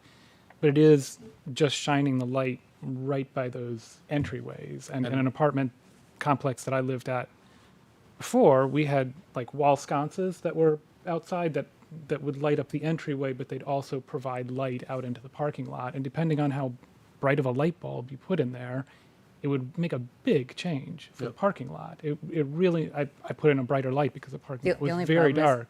Because I have a building like that and I'm thinking of putting motion detectors in, is that if ever, like you have tenants that are like, don't want to use electricity or anything, they just all shut their lights off, so it's just pitch black out there. Yeah. Well, and they're, But I think I guess where I was going with that is if they picked a different type of lighting, it wouldn't necessarily add cost to their project. Right. But it could Illuminate. provide, instead of light just by the entryway, it could provide some lighting out into the parking lot. And I think it would be helpful for the police department to see a lighting plan that Right. shows the estimated lighting in the parking lot, whether it's from an adjacent street light or the lighting that they're expecting from the building. Yeah. I think that would give the police chief a peace of mind for it. And it would be good for residents too, because it can be really dark in parking And there's been lots. a lot of break-ins in cars. Yeah, and it just feels, it feels weird if you're trying to take the trash out or. I have no problem with the idea of requiring a lighting plan, even if it's with the existing lighting that they're going to put in there and the inclusion of the ambient light, just so that we're all just guessing here about what Because kind right of. now we don't really even We know. don't have any idea. There was no plan. So if there was a lighting plan that was provided, and it was provided to the police chief to make sure that he's acceptable with that, we can put the conditions, make sure that the conditions are in there, that lighting needs to remain within town specs, can't be overzealous, no Danamora. And I don't see that we're adding a huge burden to the applicant for this. It's just a matter of a checkbox that they need to check off. And if the existing lighting doesn't provide enough light, then they'll have the opportunity to make adjustments. Yep. So it has to be approved by the chief and has to go through the town. Sounded like applicant himself said he could just go out one clear evening and Yep. take some quick measurements, so it Yep. might only be a few hours process. Right. So they would have a better idea than we do Yep. right now. Yep. Would that, if we put that extra condition, does that satisfy your concern? I think so. Anything else? Could I make one other? Yes, please. So something I think I'd like to do different if possible, and I'm not sure the best way to do this is the staff. The way we've been doing this before is the staff report. We've not gone back through it and corrected and adjusted all the things that I talked about before something is approved. So I mentioned things in here like about the landscaping. I think what we really need to do going forward is before a decision is made, we have to go back through everything that I mentioned and make sure you either approved something, you denied it, maybe on certain issues there's a different vote than on other issues, so that everything in the staff report is all brought up to date when you approve it. To So we don't miss that- anything that's in a decision. Right. And that there aren't lingering things that are left in here that then you've made an approval, but it doesn't match what's in the staff report. So that's tripped us up recently, and it does seem like something that should be cleaned up. To me, it feels like that would be much easier to do not right now at the meeting. I could update everything in the plan. I could have all the conditions written up. I could provide everybody with copies of it for you to see if it's correct, and then you could vote and make a decision on it later. Or alternately, we could go through each thing Each condition. tonight. I mean, something that could be helpful is like, for example, if there's a landscaping change you'd like to see, I could write on the plans, okay, here's the spot that bushes should be, or they should be here. I could update the plans, I could provide everything that then you could vote on. Or we could do it tonight. To me, it feels like it's easier to do it at a different time. But one way or the other, I think we do have to have the staff report updated and corrected before. You're saying a new staff report. Yeah, And I agree. We've kicked that in the butt a little bit, okay? Where the staff report is the basic findings, and the conditions that we apply need to be backed up by findings. So if we have adjusted the staff report, we haven't always clarified our finding for the adjustment. And I think that's what you're getting Yeah. to. so we're okay? making conditions. Yeah, and on here we what are, findings like, are different. like with the lighting and landscaping. Like, for example, a couple of comments you had, I wanted to add, about the trees being further away, more than 5 feet from the private. Well, I think the applicant gave a perfect explanation as why they're there. I was gonna bring that up, is it because of the swale and so on. Right. So. So now you if- have to agree to that. Right, and you so have that's the to kind of, yeah. Agree to the service berries and agree, Yeah. so Yep. go back Yeah. through each of those things. Yeah, Yep. no, exactly. That we've, yeah, you need to have findings in order to support your conditions. Yep. And the findings need to be clarified where we make the adjustments from what the staff report had said. So I agree with you. And if you wait, you could check the tape to make sure that, like, Yeah. because sometimes we think, I mean, even me, I think you said something, and There's a number of times that I've thought the next day, oh, wait, what was, I wish I could have gotten clarification about this. Yeah. Or you meant just something, miss something that you go back and you see the recording later, that it's, however you'd like to proceed Yeah. is fine with me. But it would That would put that into essentially a private deliberation at this point, where we continue to deliberate, because you can't adjust any conditions without being in a private deliberation. So, Yeah, I guess So- that would be the question is procedurally, are we going to approve with the adjustments, or are we going to say that we are in deliberations now and that we will make an approval after we see the final product? I think we can't, I agree with you. I think that's let's the not right assume question, it's but an I think. approval or a denial, though. Right, exactly. I think we have to, if we have in the past tried to approve and then go through the motions of approving and then deliberations, updated the conditions. But I think in this case, I think there's enough of an adjustment on what we want to do. I think it should probably move to private deliberations, which will allow us, a deliberation session, which will allow us to continue to have the open communication and making the adjustments that we need to on this before we actually have the vote. Personally, I think we're allowed to vote first and then put the conditions that we agreed in. But I always get so much pushback when I say, I didn't say that or whatever. So I'd rather do it the way you're saying. Yeah. Nick? Yeah, and I guess the feeling way of I this? was kind of picturing that is if I could, I think I understand pretty clearly on how to update the things in the plan or in the things in the staff report, and then I could share that amongst everybody to make sure that we're all on the same page. And if something needs to be edited, it could be edited then, and that could be done through the private deliberations over email.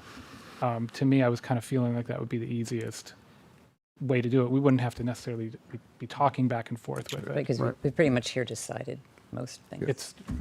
It feels like. I'd also like the minority opinion put in because I'm Yeah, and that's fine. Yeah. Yeah, because I'm Correct. sick of seeing like I almost call this the planning commission, the development review board, found this when there's one Yeah. person that doesn't find that. Yeah. Yeah. So, Yeah, and then no. we would vote at our next meeting then? Correct. Correct, okay. Yep. Yeah. So, yes. Just we would have to- another to make sure, clarify here, regarding the prospective easement on Sand Hill Road for future bike path. My thought on that is that the applicant is willing to grant that easement. I think we should ask for the easement. We shouldn't ask for him to build a bike path. Agreed. And that it very well indeed might be on the other side of Sand Hill Road, but the easement is not going to impact his property because it's within that setback. You can't build on it anyway. Half of it's the right of, so anyway, we should include that to request an easement. I don't think we can make them build. You it can, anyway. we can make him. We can make we them can build make it. him, We but, could, but, but Oh. that's, yeah, that's. But that- I agree. I think Yeah. that the idea of having the easement, because we don't have any idea about what's going to happen with Sand Hill and Might what not those even be there. It might not. Yeah, I So hate these piecemeal things where they build a section of sidewalk here and Right. Yeah. another, and then it, Yep. so, hopefully any sidewalk down through there will be a significant project. capturing the easement when we can Yeah. capture the easement allows Or, us or the deciding it's a trail, like my neighborhood where it goes trail, sidewalk, Yeah. trail, sidewalk. Yeah, right. yeah, capturing the easement when you can capture the easement. Yes, It exactly. provides the opportunity down the road Yep, exactly. if it's possible. So. Okay. So then I would take, I will just want to make sure that I do bring up for the fact of the board, a reminder that Stephanie's not going to be with us in our next meeting, correct? You're out? Correct. So it'll be four of us that'll be voting. Oh, so we better. Is repeat. that the regularly scheduled meeting or later this month? We don't have a second meeting in May currently. Trevor so- will be here though. Would we have he- enough but he- time in 2 weeks to capture those pieces in order to meet and vote? I mean, I could have this to you first thing next week. I am And- not available after next Thursday for over a month. Yep. Okay, I could definitely have it by then. It could. I mean, I'm probably not gonna be able to have it tomorrow, especially with. Yeah, I'm not gonna have it then. But I could have it at the beginning of next week for you to look over and make sure that it reflects everything that you're expecting it to have in it. I have a question. Do you have to vote in person with deliberative session? I actually don't I know that. think let me double check on it, but I believe that you think can we- vote on it privately and Privately. then just Right. reveal We what can- we that can vote reveal is from- later. So Yep. Stephanie would be able Just To have vote. to to vote Yep, we just have early to do next it. week, and then you just reveal it in public, and you can explain how Yep. people voted, but you don't have to. You just can reveal it then. Yeah. So I'd rather Stephanie. I agree because it's important that Just- we have. Anytime we can get everybody. Yep. Yep, for sure, for sure. So then we will have. So you can have the updates to us by early next week, Yeah. and we could potentially have a vote, and discussion and updates. What, Wednesday of next week? Yeah, Wednesday at the latest. Wednesday, the latest. Would that work for you, Stephanie? Yep. Thursday is not a great day because it's also planning commission. So, and I might still be the one guy that still doubles up. So, so Okay. I'll shoot for Monday, but Wednesday at the latest. okay. Thank you. Yeah. Well, if we're going to vote by Wednesday, it would be helpful to have it by Wednesday morning at the latest. Yes. Okay. All right. So then I would take. Leave my schedule open. Yeah, exactly. I'll take a motion to move to private deliberation. I move to move to private deliberation. Do we have a second? Second. Thank you, Stephanie. Motion was made by Sharon, seconded by Stephanie. Further discussion about private deliberation? Hearing none. Yes, go ahead. question, No, how go right would ahead. Or how soon would we be able to, and how would we reveal the results of the vote? We would reveal the results of the vote at the next meeting. So it'll be June. So it'll be June at this point, but Fine. the Okay. approval would be done, if it were approved or denied, either way, we would still have to 45 days to sign off. So, Yeah.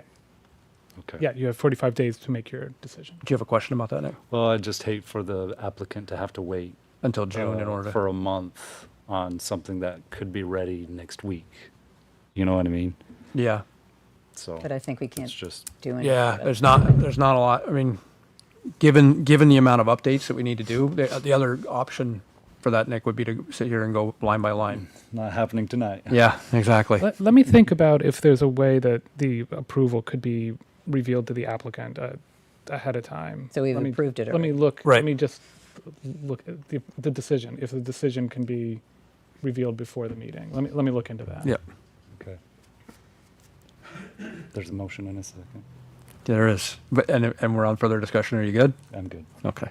Thank you. All those in favor of moving this to private deliberative session, say aye. Aye. Aye. Aye. And the motion carries 5-0. Okay. Can I get a motion to open public hearing? So moved. Seconded. Moved by Nick, seconded by Sharon. Further discussion? All those in favor of opening the public hearing, say aye. Aye. And motion carries, I believe, 5-0. Okay. Yeah. Okay, thank you. Staff. Okay, so there are two different applications here. There's the We're starting with the one. conditional use. Correct.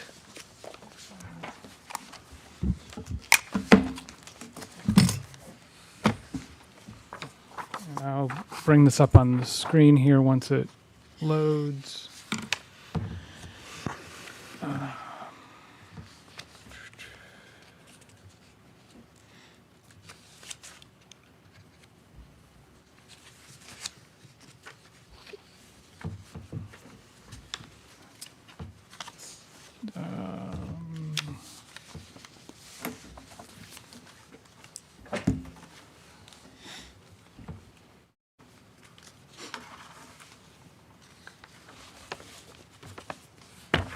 Okay, that'll be good enough for now.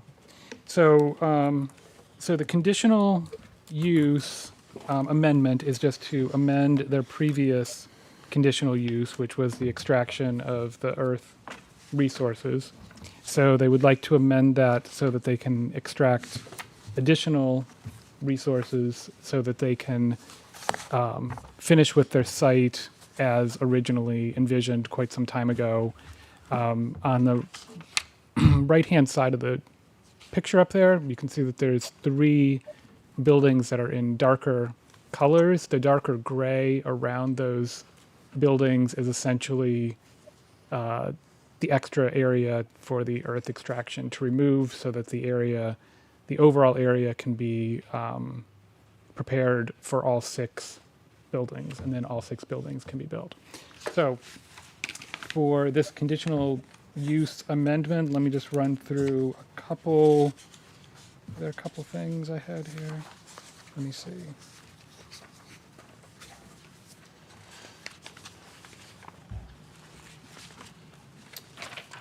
Well, this will be quick. No, I don't have any particular concerns with the conditional use amendment.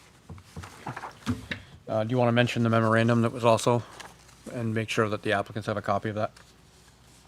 Oh, yes, the one from the EDC. Yep. I thought that was for the site plan reference, not the conditional use. Yeah, let me come back to this one for the, Site plan, yeah. yeah, let me come back to it for the site plan. Thank you for catching that. Oh, you have many copies. Yes, I had a bunch of them, yeah. Okay. And Could you give it to us now, so maybe we yeah. read it before this? Yeah. Thank you. You're having about as much time as we did. Yeah, fair. yeah, we just got this earlier. Yeah, no worries. At like 3:30 or something. For the conditional use amendment, there are a number of conditions. They're all pretty straightforward. I don't think any of those are surprising.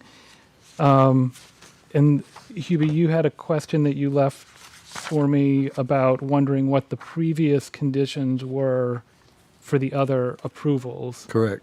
I did bring the materials if you wanted to look through them, or I could read them to you. Yeah, there's, I would like to see the two previous zoning board approvals and the conditions of those approvals. It would have been nice to have those, I think. Right. You know, we've talked about this before where it says, you know, all previous conditions should still apply or whatever. And that, you know, knowing what those are, it's, Now we don't have a lot of time to. right, right. I'm wondering if we can fulfill that going forward with just the dates of the approvals, and that would allow us to. I would like to be able to look at them because I was Right, thinking. but if it's all online, so if we had the These are dates. so far back that I couldn't find them because I Yeah. was trying to find them. Yeah, These also have. They're like 2013 and go back, you know. yeah, Used to. used to, They yeah. Updated the website. Yeah. It's only That's 5 like years nowhere, you know, Yeah. like the first house in Essex. I mean, financial records have to be 7 years. Why can't it be 7 years? Maybe and Nick were probably part of that. I think they probably were, yeah. I think so. Yeah.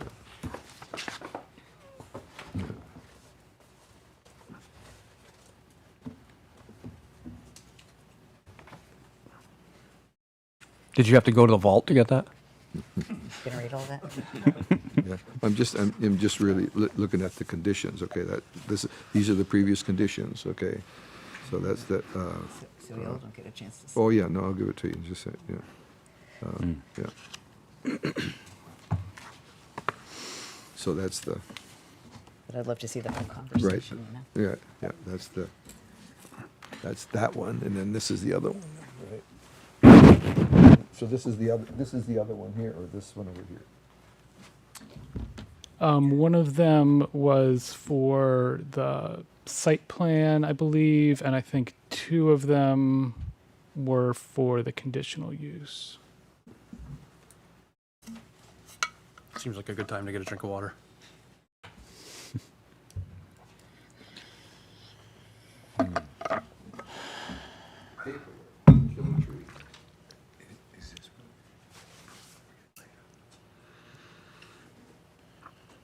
In the meantime, do you have other things that you can touch on while we're?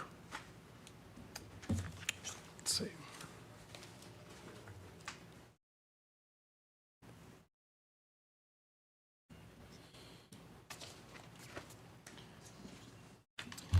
Basically, most of the conditions that are in there relate to the comments from Public Works, talking about the hours of operation for blasting, making sure that materials aren't tracked out onto the road, other things like that. Nothing that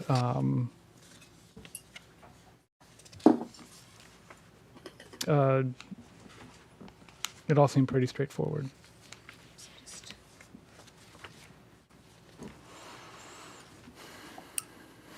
I just lost your place here. Somewhere.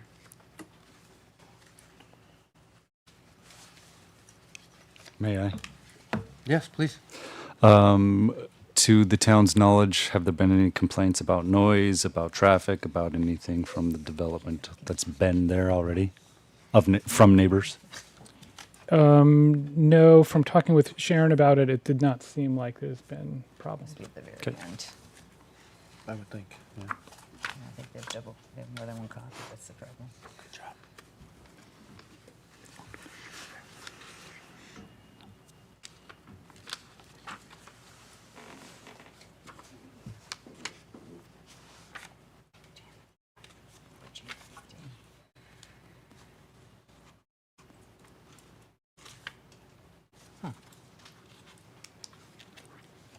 try. You got findings, so you're not Oh, far off, good. I think.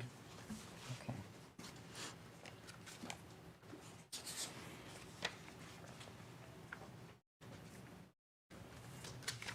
I don't like my fingers. It's gross. Yeah. When developing the recommended conditions of approval, the first one is all conditions from previous approval shall remain in effect. Did you go through the conditions prior to see if there might be any conflict between what else is provided here and what's previously approved? Sorry.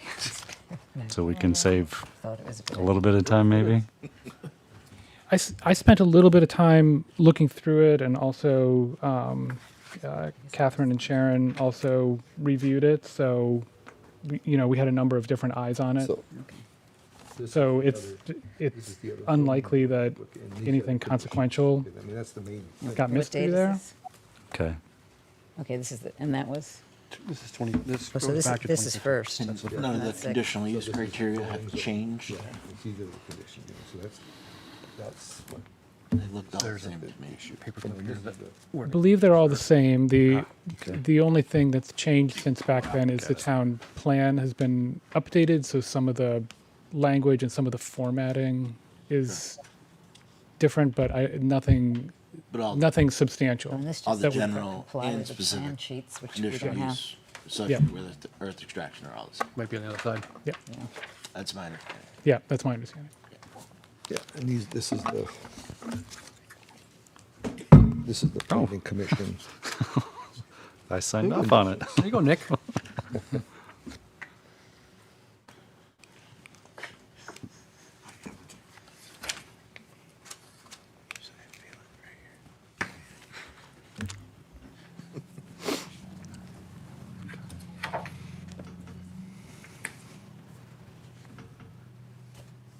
You have more coming your way if you, when you're done with that, you can probably just give it back again. Oh, well. Yep, yeah, I'll have to file it anyway. Set it aside for the moment. Yep.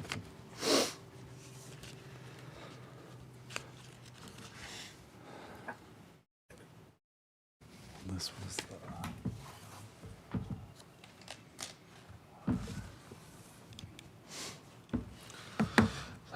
You were famous back then. I don't know about famous, not as famous as you, for sure. That's infamous, that's different.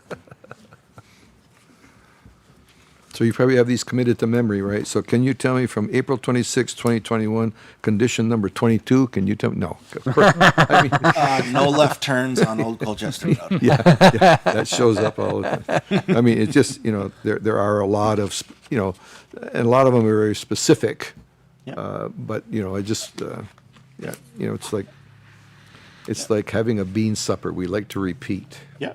Yeah, no, and as we have no zoning violations, they've all been adhered to the satisfaction of the town.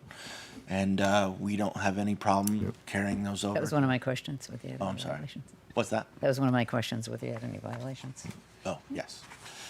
This- So I think the assumption can be made that all the conditions have been adhered to the satisfaction of the zoning administrator since we've been here last. For the record, gentlemen, since you were, Yes, I'm sorry. no, just, if you don't mind Yep. stating who you are for the, Yep. yeah, Brian Courier, O'Leary Burke Civil Associates. yeah. Al Senical, A&C Realty. Thank you. Got to keep it all in the up and up. Yeah. Nah, I jumped the gun a little bit. That's all right. It was an odd, free-flowing moment. The awkward silence, I felt like I had to. Exactly. Yeah. Yeah.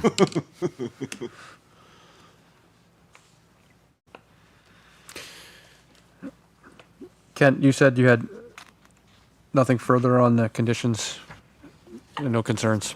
That's correct. Okay. Thank you.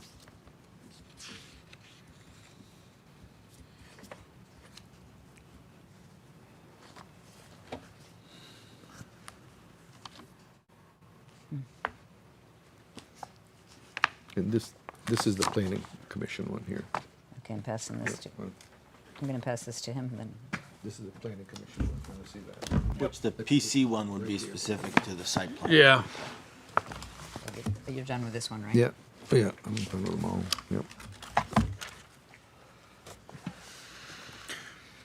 Hubie, when did you call to ask about these? When did you Just this, I just finished reviewing this stuff this morning. These are notes? Left a Just note grab for, this. for Kent. Yep. I think it was And I'll grab my notebook. late morning, or whatever, you know. Let's set it down. This is a team effort What's here. that game you play where you touch all the? Anyway, I think whenever that shows up, you know, Okay, all thank previous you. conditions, Yep. it's good to know what they are. It all came back clear as a bell. Yeah, not I really. think it was during COVID. I think it was a Zoom hearing. I want to say.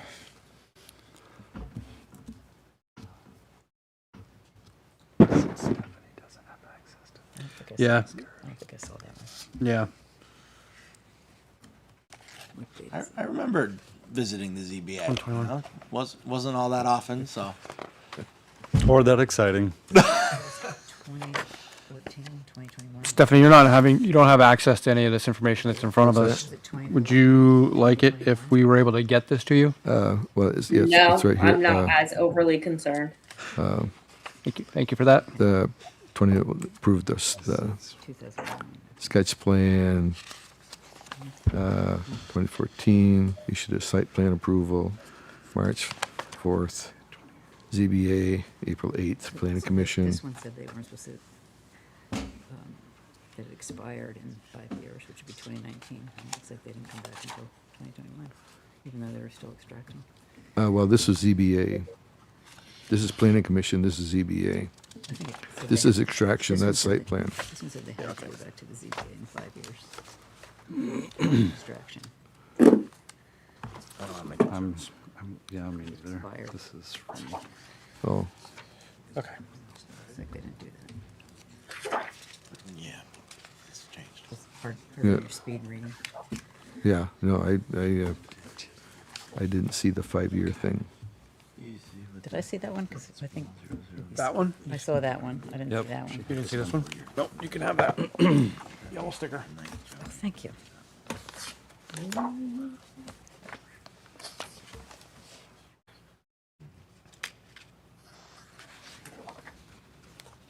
Yeah, good. It's actually somebody hold files. Where we come.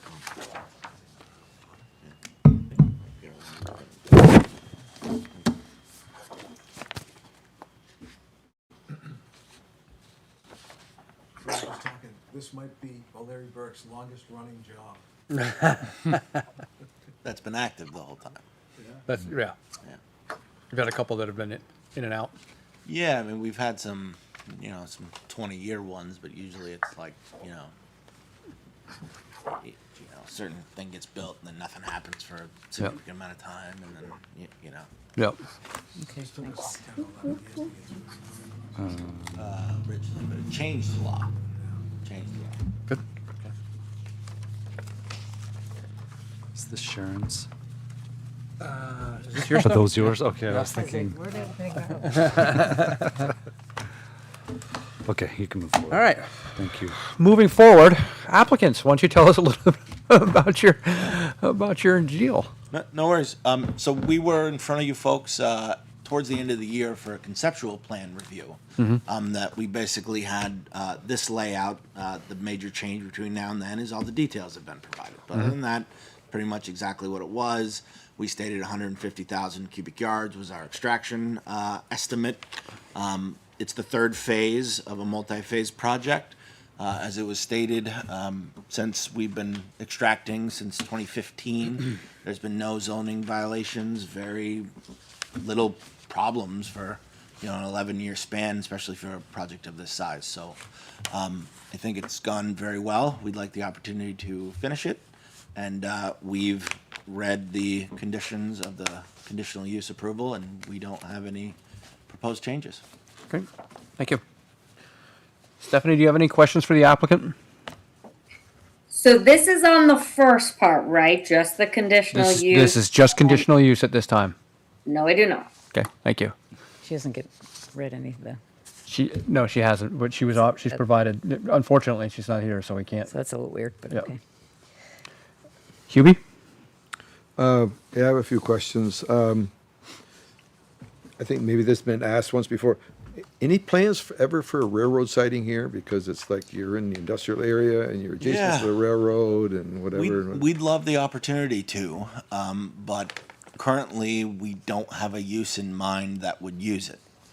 I know some earlier iterations of this plan, as Al had talked about, it's been around since 2001. We were showing some of that, but we haven't found a user who would benefit from that yet. If one comes along, we'd certainly entertain it, but Another- at this point, Another revision, yeah, so. yeah. We did talk with Barrett, Joey Barrett from Assault. Yeah, I was gonna say, yeah, He's got his own little. Down in Shelburne. Down in Shelburne, Yeah. so. Yeah. And obviously, if we did that, we'd be back in front of the board with an amendment for that. a second question, 150,000 yards. Looking at the plan, it looks like some amount of that is gonna be used on site in order to get grades up to, how much of that 150,000 is actually planned to be removed from the site? Generally, what's used on the site is the overburden. So we found on phase 2 more overburden than we did on phase 1.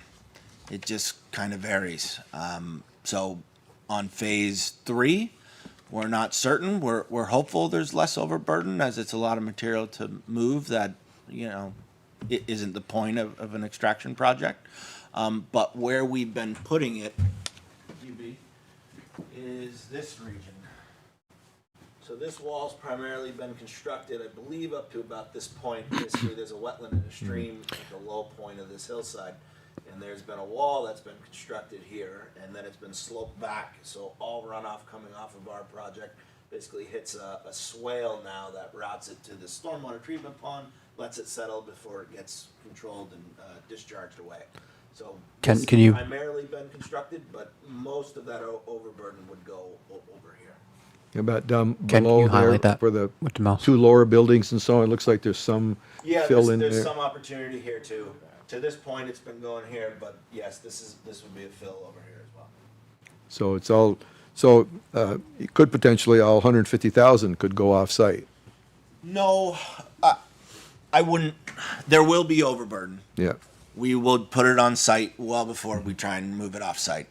But the rock would be crushed and moved off site. Primarily, we do have a lot of road to build, a lot of parking lot to build, so we'll certainly stockpile some there too.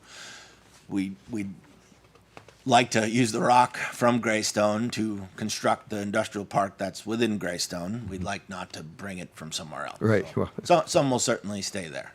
So, my recollection was that at one point, there are no scales here and so on, so you're not, but the intent was to be using this material for your other projects that AC has and so on. Yep.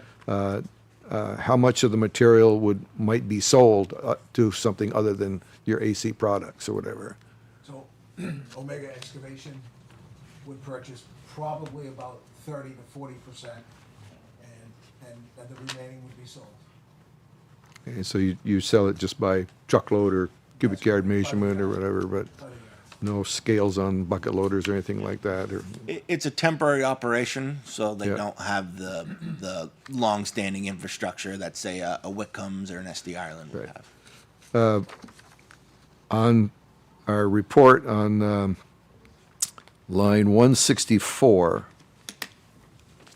there's a line that says, a moderate risk construction general permit will need to be amended by the Vermont Stormwater Program for the project. Additionally, as part of the State Act 250 process, the project will be subject to a multi-sector general permit for industrial operation. What is that all about? MSGPs, they're stormwater permits for industrial activities. So there's an SIC code. It's essentially an industry code for a certain use. So here, where the crushing operation has an SIC code. So whenever you have an industrial operation that qualifies, we actually have 3 types of stormwater permits out here. We have the MSGP, which actually the state just barely came out with a new permit, and Al renewed the one he has prior to the deadline 2 months ago, roughly. Before that, it had been administratively extended for roughly 10 years. So we were under an older permit. They had been rewriting it for a very long time. But essentially what comes along with that is primarily for Al, we have to do sampling. So when there's significant discharges at certain times of the year, we take samples over to Endine and we get pH and TSS tested as part of the discharge of our settlement pond. So that's the big difference between that and your normal state stormwater permits. We also have a construction general permit for erosion control, as we're going to be building an industrial park once the extraction's complete. So that's for normal construction activities, which would be typical of any project disturbing more than an acre. And then we have an operational permit, and that is the final stabilization once the industrial park has been completed and the ponds have been constructed. So we have 3 separate stormwater permits, one for the industrial phase, the extraction, one for construction, temporary disturbance, and then one for the final product. So this does, I guess my question in my head was that this general permit for industrial operation doesn't necessarily open this area up for any specific industrial activity. It is explicitly for Yep. this quarrying Yep. operation. Now, it could be so it is for here certainly, Yeah. but there's also a use on Thompson Drive that has an MSG permit. That's a permanent use. So it's not always Okay. It's not always this type of industrial activity. It's the SIC codes are pretty broad in all different types of industrial use. Like I know some marinas have them, for instance. So it is common. It just depends the type of industrial use you have. Okay, I think, Like Yeah, I Al think Sandpit has one up on Thompson Drive. So that's another example in town. I think that's all I have for the moment, anyway. Yeah. Sharon? I don't have anything other than, I was just reading on one of those things that we raced through. There was something in about you being required to do an accounting to the ZBA for every 50,000, whatever you took out, and did you do that? Yes, Okay, we do that with Sharon. okay, great. Every year, we tell her how much we've taken out. Yeah, I don't think it's necessarily 50,000. I think it's more of an annual basis, annual which is basis. probably Okay. more than what that says. But yeah, Gotcha. yeah, The other thing said every 50, but yeah. I think it's about 50 to 60,000. yeah, you can't get it every exact, year. I'm sure, yeah. So that's why it might say that, but it is every year we do that. Gotcha, thanks. Anything else? Nope. Nick? Will you remind the board what was found of significance in the archaeological site? So that is, I don't remember what was found because we did it back in 2015. But this is the archaeological site right here. Mm-hmm. Right there. It's labeled as such. It's that square. But you don't remember what was found? They don't tell you necessarily. I believe spear manufacturing. Okay. Sometimes it's an particular arrowhead. site. What's most We common? never found an arrowhead. Never found, it was just shards and bits and pieces. Yeah. And I think it was, Well- Scott Dillon said that it was part of some kind of, What's most common is something called a chert, which is a fire-cracked rock. Okay. That's most common. I don't remember what it was, but Any 7 times out of 10, let's say, that's what it is. any evidence of anything further beyond those boundaries? No, I know the state did some work when they did the Cirque Highway, but the state boundary of the Cirque Highway is only 30, 40 feet to the north of that site. Right. Okay. So I can tell you, in 40 years of archaeological digs, paying hundreds of thousands of dollars, that we found one perfect arrowhead, and the state wanted it, and I told them they couldn't have it. It's an ice age. Okay. Mr. Chairman, that's all I have right now. All right, thank you.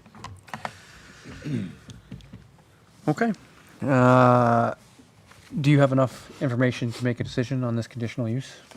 I'll start with you, Stephanie. Yes. Hubie? Yes. Sharon? I don't, because I don't think we've seen everything, but you can move on to the next person. Okay. And Nick? Yes. Okay. Sharon, is there something else that you? I don't know, I wanted to just ask? feel like we're passing around, things from the past 20 years, and, which we just got, so. I can understand that. I'm heartened by the fact that there have been zero allegations or zero fines. Yes, me too. So it appears to me that, And I at don't want to this- say it, but it looks like a lot of steep slopes were disturbed, but well, Well, just like they're not steep when they're done blasting. Yeah, it's that's one of, I'd say, the more interesting things. So the town has extraction regs, obviously, that's what we're here Yep. for. Right, now, right. Yep. That mandate slopes, of the working face be 1 on 4 vertical, so near vertical.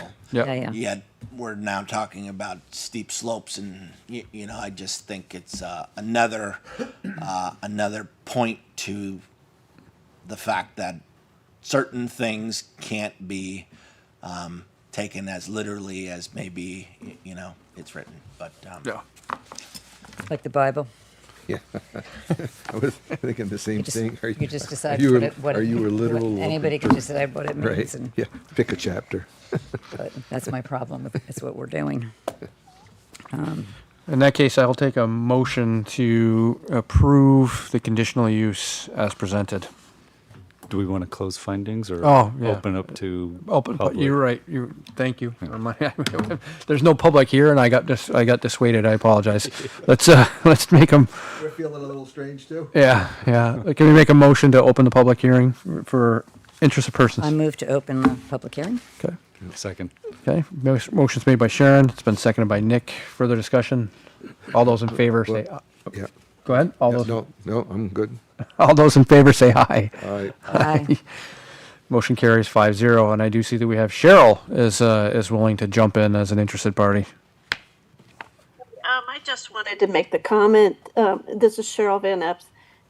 Please have the applicant speak into the microphone. I didn't hear half of what was said. Thank you.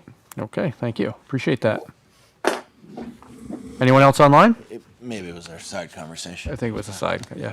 I speak Yep. pretty loud. You might want to lift it up a little higher, and then you don't have to break your neck trying to Yep. talk into it. Well, Brian, I think maybe when you speak, if you. Oh, There we go, yeah. Brian, you're loud. I was gonna say. That's not, Brian's not usually one we have to worry about. Thank you. Seeing no other hands online, and there is no one else in the room, I would take a motion to close the public hearing. So move. Motion made by Hubie. Do I have a second? Second. Seconded by Nick. All those in favor? Aye. Aye. Aye. Motion carries 5-0. Okay. That said, you have enough information, and Stephanie and Hubie, Sharon does not. We could have some discussion about We absolutely can. whether it complies with the staff report, like, does it comply with community character? Start right off. I don't think it really conforms with community character. It is a conditional use. They've already been doing it. And then it says the reason that it's needed is to get the buildings in. So is that the conditional use reason? Just trying to, Well, it is an extraction site already, right? true. So, and it is in an industrial area that was designated for industrial use. So to Conditionally, conditionally, for some time now. right. And while I'm firmly of the belief that just because something was done once doesn't mean you need to do it again, but Right. this is an area that makes perfect sense for continued industrial building to me. Right. So, And then well, that's what I was reading. It says the excavation was required for 3 new buildings. It didn't say it was required because we want to extract more. So that's my issue. it's a fair enough issue. And then, diversifying. We've got a lot of warehouses in town. Like, just, what is this, three more warehouses, add in three more. Just warehouse after warehouse after warehouse. I wouldn't call that diverse. Well, what else would you put in an industrial Yeah. operation? You're I mean, not- a warehouse is a box. It doesn't mean it's trucking. It could be, I've seen in warehouses, I've seen storage units go in. I've seen. But we don't golf have an courses indication. that go It's in. just warehouses. Like, yeah, you use warehouse as a term, I guess, but I think that, again, we're going literal on warehouse, and what else do you put in an industrial park but warehouse style manufacturing or distribution? Right, and we're proceeding forward without having any idea what these will be. I've seen rock climbing in a warehouse. I've seen, Tell me that that's going to be there. I'll be fine with it. yeah. Well, That's all I have to say. I just think we're not doing a lot of diversification in this town. fair enough. That being said, with no other questions for applicant or staff, and most of us feeling like we have enough information to make a decision, I would suggest, or I would take a motion to approve as presented. So moved. Moved by Nick, Seconded. seconded by Sharon. Any further discussion about the application? Hearing none, all those in favor say aye. Aye. And opposed? Nay. Okay, motion carries 4-1. And note that Sharon was the dissenter. Thank you. Okay. Then we will move on to the next item up for bids. Conditional use is done. We're now on to the site plan amendment. This one would be from A&C Realty, as it happens. Proposing a site plan amendment for Greystone Industrial Park at 123 Old Colchester Road, located in the industrial I-1 and agricultural residential AR districts. Applicants proposing the construction of 3 commercial buildings consisting of building D to be about 26,000 square feet, building E to be about 16,000, just over 16,000 square feet, and building F to be over 16,000 square feet. This is a one-step process. Can I get a motion to open the public hearing for this application? I move to open the public hearing for this application. Thank you. Sharon made motion. Do we have a second? Second. Seconded by Nick. Further discussion? All those in favor say aye. Aye. Aye. Aye. Motion carries 5-0. Staff, what would you like to say about this application? Okay, so for this one, it is about the site plan. And this has been a multi-phase project here. So the 3 lighter colored buildings on this picture and their associated parking lots aren't existing already, but they've already been approved. So that's not part of the review that I did in the staff report. The new piece, the amendment to the site plan that they are asking for, are the 3 darker colored buildings on the right and the surrounding parking lots there. And there are there's some new landscaping associated with that. So that's the part that is being reviewed. Old Colchester Road, the existing public road that's out there. If you can see my cursor at the lower right-hand side of the picture. That's existing. They're proposing to have a new public town road going into their site from Old Colchester Road, and then having a private roadway within their site that then the individual driveways and buildings would connect to. So I'll read through my comments that I had here. I think the main thing that I want to bring to the board's attention has to do with access and circulation in the site. So starting on page 1, or on line 198, it talks about access, and in particular the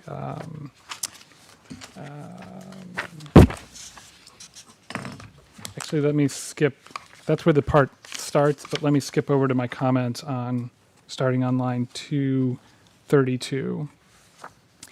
So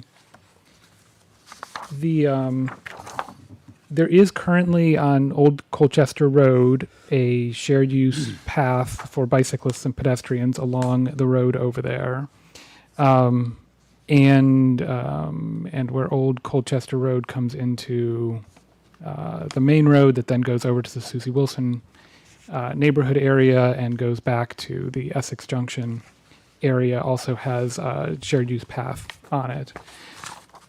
In this entire development area with all 6 of these buildings together, the applicant's proposing around 100 jobs being created from this.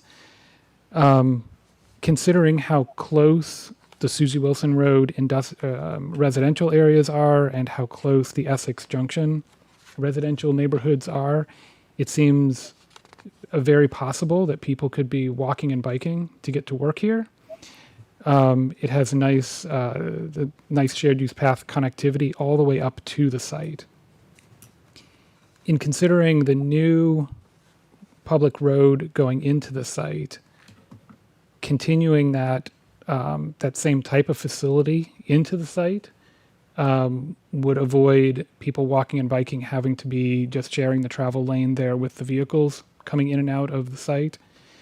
And similarly, if a similar facility, whether it's a shared use path or something else, could continue along their private roadway into the site, then that would further make it easier for people walking and biking to have a place that they feel comfortable instead of having to go and share the road with the people who are driving in and out of the site, either the trucks that are servicing the site or people who are workers going into the site.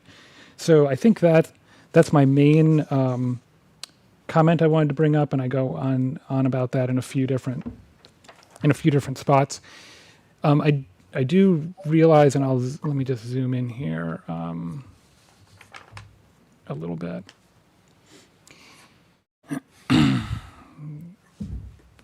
Just give me a second here for the screen to kind of catch up. Oh, it's taking a while. Okay. So the challenge I see, though, with trying to make that a reality is that the way the site is already developed here, the areas away from the road are the drainage areas and areas where the landscaping is. So there certainly is plenty of room that some type of bicycle and pedestrian facilities can be accommodated, but it would require changing something that's on the plan so that could be reflected. It doesn't seem to me like there's an easy way to just drop a shared use path into the site without having to do some kind of adjustments that would impact like the drainage systems, for example. So I realize that's not a very straightforward thing to do, although I can see the benefit of doing that. And just when applications like this come before the town, really trying to decide, are we trying to eventually make things easier for people to walk and bike to get to places where they're working or businesses that they're trying to shop at? And this is, through this process, is really the easiest and best option that the town has to require this type of infrastructure to be built. Trying to go back later and retrofit it is really difficult, and it's much more expensive. And once everything's built, I mean, right now it's not built. So it seems like if in the future this is the kind of thing that we want to see happen, now would be the time to make the decision for that. So I wanted to throw that out to the board to see how you're feeling about that.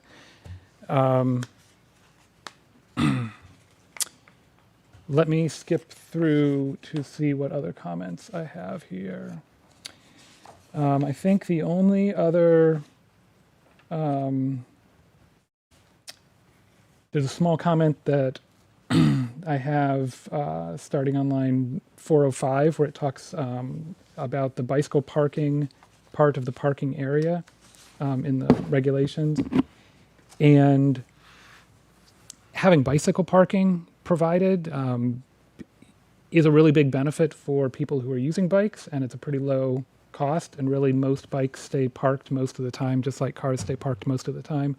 So having a convenient spot to park near the entrance of the buildings would be a big benefit to people working there, even if the other kinds of infrastructure would not be built. So I made a note of that beginning on line 414. And then my final comment that I had about this application is a little further down on that page when it talks about the landscaping. They have done a nice job providing some new street trees along the proposed public road and some landscaping around their parking lots and the entrance areas to their proposed buildings. The spot that I was not seeing the landscaping is around the loading area and storage areas. So I would just make a recommendation that there is some additional landscaping added around the loading and storage areas. On the loading. That concludes my comments. Thank you, Kent. Nick, questions? Oh, I'm sorry. I do have one other thing. Hot off the presses today in the afternoon, the Economic Development Commission provided a memo for me to share. I did distribute a copy when the DRB members arrived today, that you have a copy, and the applicant has a copy, and I will read. Were you able to get that to Stephanie? I did email one to you, Stephanie. You did get it. Okay, great. And I will just read it out loud so that other people who are watching online and for history's sake, we'll have this in the record. So this is what the Economic Development Commission discussed at their April 2nd meeting. They reviewed this application and have the following comments. They determined in 3 ways that this application does not conform with the town plan. These are the 3 ways that they feel like this does not conform with the town plan. 1, the town plan specifies that economic development shall be diversified. Adding more warehouses does not diversify the town's economic base. And they cite Town Plan Policy 2 that references that. Number 2, the Economic Development Commission advises that the application may have a significant impact on traffic and may have other transportation-related issues, given that the proposed development exits onto a town road, which bears additional investigation. And they cite Town Plan Policy 2.S2, and then they add to that, furthermore, the increase in truck pollution, as well as the increase in impervious surface, has environmental impacts that should be considered. And they reference Town Plan Policy Goal 2.2D. And lastly, their third point is the EDC advises the DRB that the proposed development does not conform to the town plan goal of maintaining its rural areas while increasing and diversifying economic development, emphasizing startup agricultural businesses and retail. And that is based on Town Plan Policy Goals 2.2b and 2.2d. So I just wanted to get that in the record for everybody. Thank you. Set? Yep. Nick, questions for staff? No questions for staff. Sharon? No. Hubie? No, nothing at the moment. Stephanie? No. Good, thank you. Sure, that's it. And applicants, if you would, once again, identify yourselves for the record and tell us about your project. Brian Courier, O'Leary Burke Civil Associates. And Al Senical with A&C Realty. Thank you. Thank you. So again, I'll start this same way. We were in front of you towards the end of 2025 with a conceptual plan that was essentially the exact same layout you're looking at here. The difference between that conceptual plan that we got positive feedback from all the board members at the end of January or at the end of December. The difference between that application and this one is now we have all the details, the grading, the utilities, the traffic study, everything that supports it.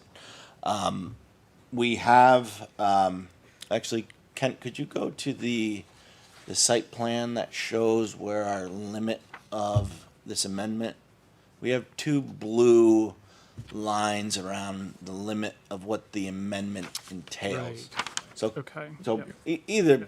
either way, this is the landscaping plan, but, Yep. so Just give it a second. yeah, so when an amendment's filed to an existing approved project, in my opinion, and I think it's been consistent in the town of Essex, what's up for discussion is what we're amending, right? So what we're amending is not the road. We're not amending the 3 previously approved buildings. We're amending the area that had nothing that now is approved for earth extraction. We're amending what is nothing there to 3 new commercial buildings. We're not changing the road at all. So the pedestrian facilities that Kent is talking about are associated with the road.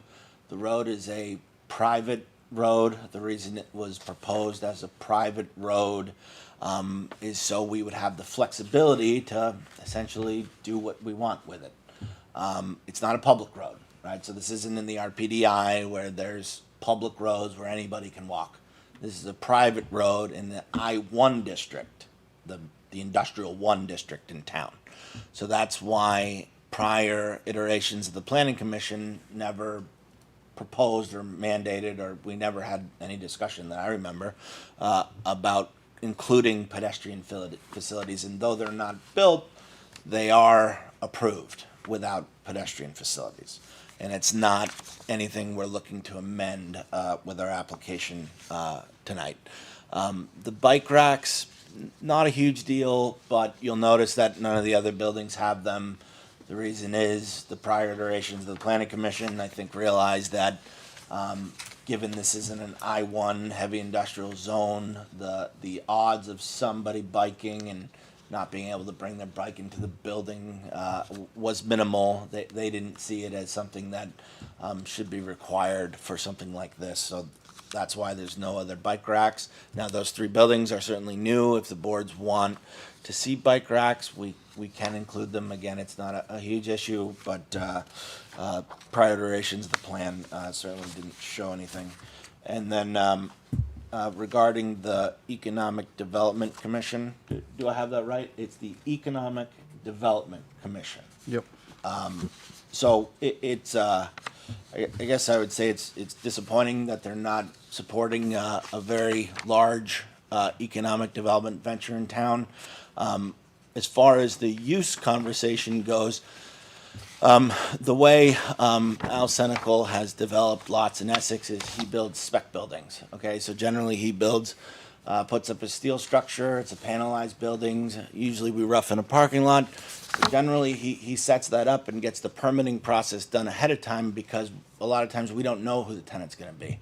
But when you're in the commercial real estate business, having a shell that's ready to go for somebody is a huge asset rather than saying, hey, we have a lot for you, but you got to go through a year of permitting. All right, so I feel that this board, and I think the board over the years has been great, knowing that you're not always approving a use. Anything that's an approved use in the I-1 district is fair game here, permitted or conditional. Any of these buildings can house any of those uses in that building, so, or in that I-1 zone. So though they're proposed as warehouses now, the reason we do warehouses is that's a very broad use. As Stephanie says, it can house a high number of different businesses, local businesses a lot of the times in these size buildings. But that doesn't mean that they're always going to be warehouses. We do change of uses applications all the time on Saxon Hill, all the time at the Experience, all the time on Susie Wilson Road. So I think it's short-sighted to say that there's too many warehouses going on in town. If that's where the demand is, that's what's going to get built. If the demand changes, the uses change. So I would significantly push back on the EDC letter that we received just before we sat down. We have read the conditions of approval and the staff report, and the only change that I would like to request is on line 732. And this is about the Public Works comments, and it's the header for all the specific housekeeping plan changes they're asking for. And it is written in a manner that I like better on a previous page, but it says the Public Works has identified numerous issues with the design drawings that shall be revised by the applicant and submitted for review and approval, including, and that lists everything. I would like the last piece there that says and submitted for review and approval to be changed to the satisfaction of the Public Works Department. So they have a number of housekeeping items. We may be able to satisfy their comments in different ways than maybe they're explicitly saying now. We don't get these comments until the staff reports come out, so we don't have time to do any back and forth with Public Works. Now, we're fine with them being the judge, jury, and executioner as far as whether we're Executioner? yeah, Jeez, sometimes. wait a minute. But for them to have final say is whether or not we're meeting their standards or not. But it may not be verbatim as it's listed here. When it's listed verbatim in an approval condition, we just don't want to have to come back to you guys to amend something silly. So that's and then kind of a nitpicky thing, but on line 828, number 9, says, as per section 511.4.1 of the town specifications for construction, all stormwater pipes shall have a minimum diameter of 18 inches. In reading the Public Works comments, that was a recommendation, as all infrastructure is private on this one, except for the water main, but other than that, everything else is private. We'd like the ability to design the pipes with the diameters we feel is adequate. And that, I believe in the Public Works comment, it is a recommendation that the pipes are 18 inches, but my understanding is once it becomes private, we can choose 15 inch, we could choose 24 inch if we feel it's necessary. But I just like it to reflect that as it's a recommendation and not a requirement. That's it.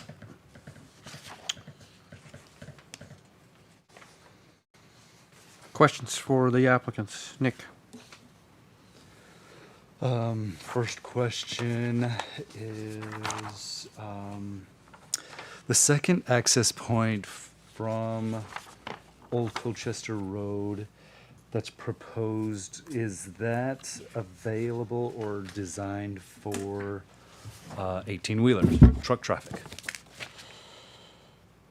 Or intended for truck traffic? Our access point from Old Colchester Road, you're saying? Yes. Yes. So that's a commercial curb cut, 30-foot diameter radii is usually the spec for that. Okay. Can you skip me? To come back to me later? Can you do that for me, Sharon? Can't Thank skip you you. because you already went, so. Thank you. Sharon? I have a question, I think, for staff about what Brian was saying about the stormwater pipes having a minimum of 18 inches. Do the regulations or the specifications say that if they're private, they don't have to comply with stormwater requirements? I do not know. I don't would know. think that that's like a safety issue, regardless of whether it was private or. So, could we get an answer? I'm not sure if it is or not. Yeah. That'd be nice to know. I'll say the town has a lot of pipes that are less than 18 inches. Oh, I'm sure, but as this said, that things are changing, storms are getting worse. I can certainly, yeah. Do you have is it a recommendation? Can you read that section? That's what I'm looking for right now. Sounds like Is the Sharon recommendation just section. It says, mentioning it. as per section 511.4.1 of the town specification for construction, all stormwater pipes shall have a minimum diameter of 18 Yep, keep inches. going. Is that the end of it, or does it keep That going? ends. Okay, because there's another piece of it that say it's. Yeah, well, this is a 828. Yeah, that's in the condition piece, and I was looking for where in the earlier section to Yeah. see if it Do you was know a what- recommendation. Do you know what number that is? That's what I'm looking for. Sorry, I wasn't trying to. Yeah, no, I think that's, um,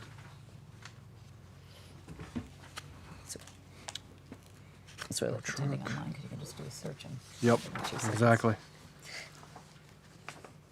Water sewer.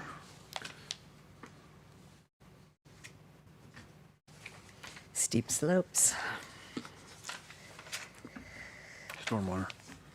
You find it? Stormwater is in line 555. I'm just reading through it now, so. Okay.